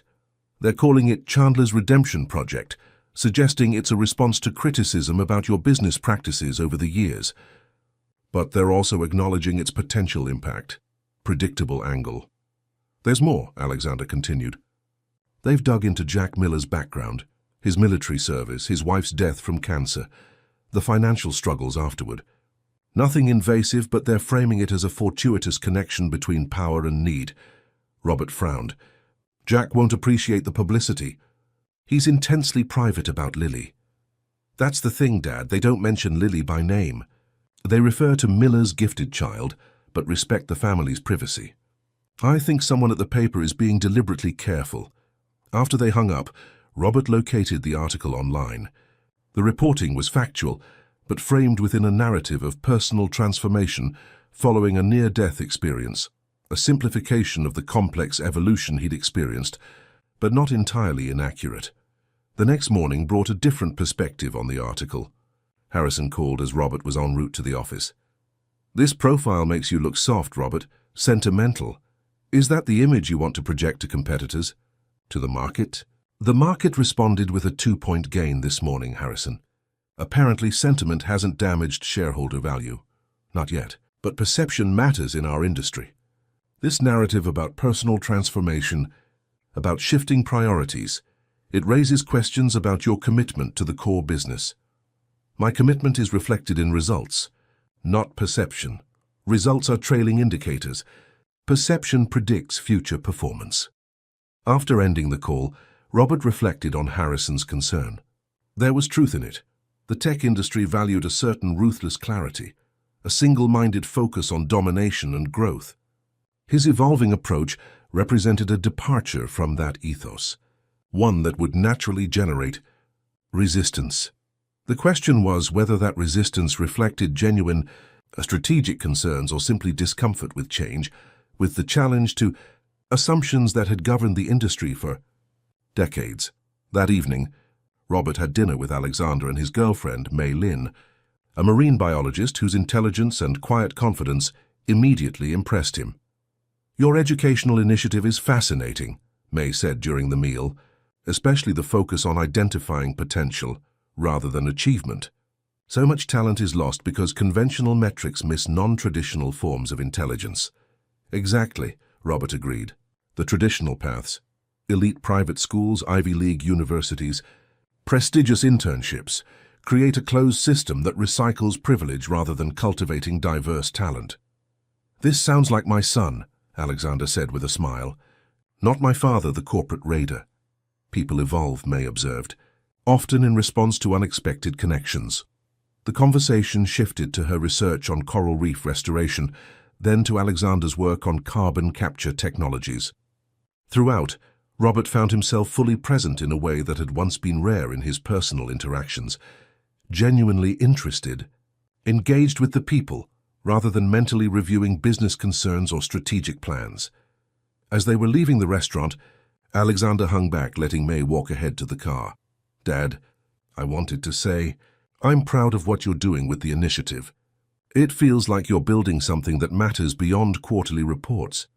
The simple statement, delivered without fanfare, affected Robert more deeply than he expected. "Thank you. That means a great deal coming from you. Mom feels the same way. She said it reminds her of the man she married, before Chandler Innovations consumed everything." The observation lingered as Robert returned to his penthouse. Had success narrowed him, reduced the multiplicity of his interests and connections to a single-minded focus on corporate achievement? Had the very qualities that built his empire simultaneously diminished him as a person? These reflections were interrupted by an urgent call from Vanessa. "Robert, we have a situation. Lawrence Reynolds just announced a major quantum computing breakthrough, an algorithm that could potentially leapfrog our current capabilities." Details? Still emerging.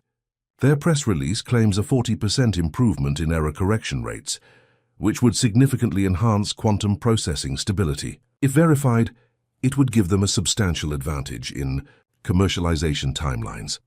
Schedule an emergency meeting with our quantum team for 7 a.m.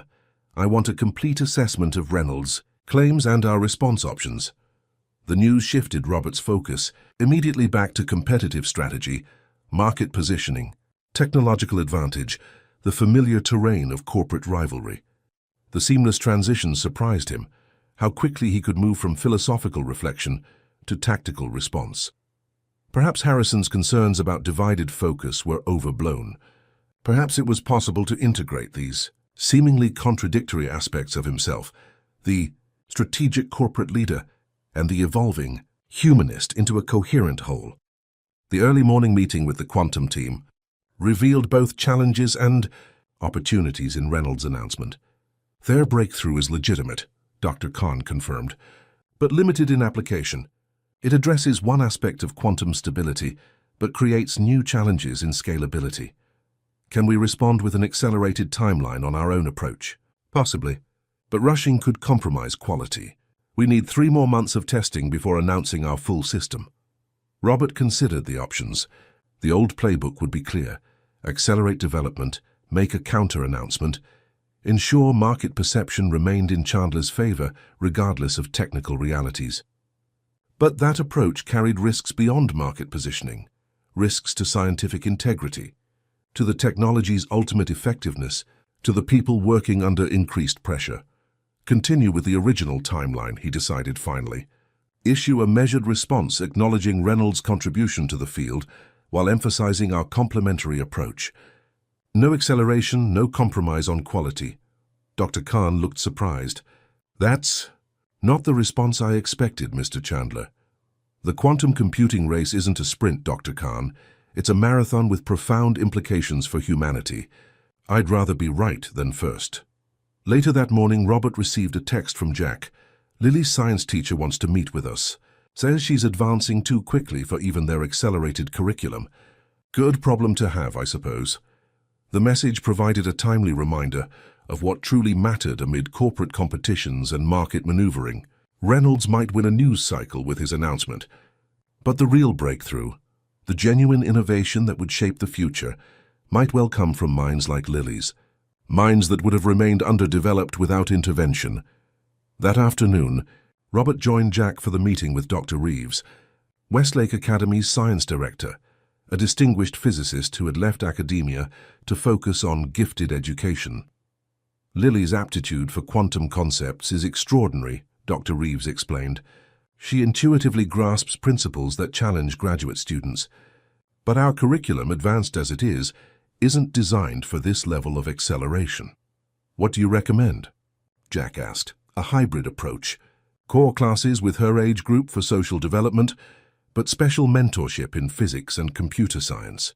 I'd like to connect her with researchers at Berkeley who work with exceptionally gifted children." Jack looked to Robert, clearly seeking guidance on navigating this unexpected development. "The initiative can arrange whatever resources Lily needs," Robert assured him. "The purpose is to nurture potential, not conform to predetermined paths." "I'm concerned about balance," Jack admitted, "about her having a childhood alongside her intellectual development." Dr. Reeves nodded understanding. "A valid concern. We've seen many gifted children push too hard, too fast. But there's equal risk in constraint, in forcing minds like Lily's to operate below their natural capacity. The frustration can be damaging." "What does Lily want?" Robert asked. "She's asked for more advanced material," Dr. Reeves said, "but she's also 7 years old and eager to please. That's why parental guidance is crucial." As the meeting concluded, Jack and Robert walked through the campus grounds, watching students in navy uniforms moving between classes. "I never imagined these kinds of decisions," Jack said. "In our old life, the challenge was making rent and keeping food on the table. Now I'm consulting with physicists about my daughter's education. It's still about what's best for Lily. That hasn't changed." "True, but the options have expanded dramatically." Jack shook his head slightly. "Sometimes I wonder if she'd be better off if that day in Seattle had never happened, if we'd continued our simple life without all this complexity." "Do you really believe that?" Jack considered the question seriously. "No, she was always extraordinary. She deserves every opportunity to develop her gifts. I just worry about getting it right." "That worry is precisely why you will get it right," Robert said. "You see Lily as a child first, a prodigy second. Many parents of gifted children reverse that priority. They paused at the edge of the school's garden, where students were engaged in a botany project, carefully measuring and recording plant growth under different conditions. What would Sarah think of all this?" Robert asked carefully, aware he was touching on a deeply personal subject. Jack's expression softened. "She'd be thrilled about the educational opportunities, concerned about balance, like me, amused by how far beyond my depth I often feel." He smiled slightly. "And she'd be suspicious of you, probably. Your motives, your influence. Understandable. But she would have come around, I think, once she saw that you genuinely care about Lily as a person, not a project or an obligation." The assessment was more meaningful than Jack could know, a recognition that Robert's involvement had evolved beyond repayment of a debt into genuine connection with both father and daughter. As they left the campus, Robert's phone buzzed with a message from Vanessa. "Reynolds requesting another meeting. Says it's about potential collaboration rather than competition." Unusual. The quantum computing rivalry now seemed distant compared to the immediate human concerns he'd been addressing with Jack, yet both were part of his reality, aspects of a life that was becoming more complex, but also more integrated than he had initially believed possible. "I have to return to the office," he told Jack. "Corporate crisis management." "Go, we're fine. Lily and I are having dinner with some of the other initiative families tonight, building community, as Maria suggested." As they parted ways, Robert felt an unexpected sense of balance. Not the divided focus Harrison had warned against, but a more nuanced engagement with different aspects of a life that was expanding beyond the narrow confines of corporate success. The potential meeting with Reynolds, once a central concern that would have commanded his complete attention, now took its place among other priorities, important but not all-consuming. The educational initiative, once a peripheral project, born of gratitude, had become central to his evolving sense of purpose. The integration wasn't perfect, the balance still precarious, but for the first time since the assassination attempt had disrupted his carefully ordered existence, Robert felt he was moving not between separate worlds, but within a single, more complex reality, one that accommodated both corporate strategy and human connection, competitive drive and compassionate purpose, the leader he had been, and the person he was becoming.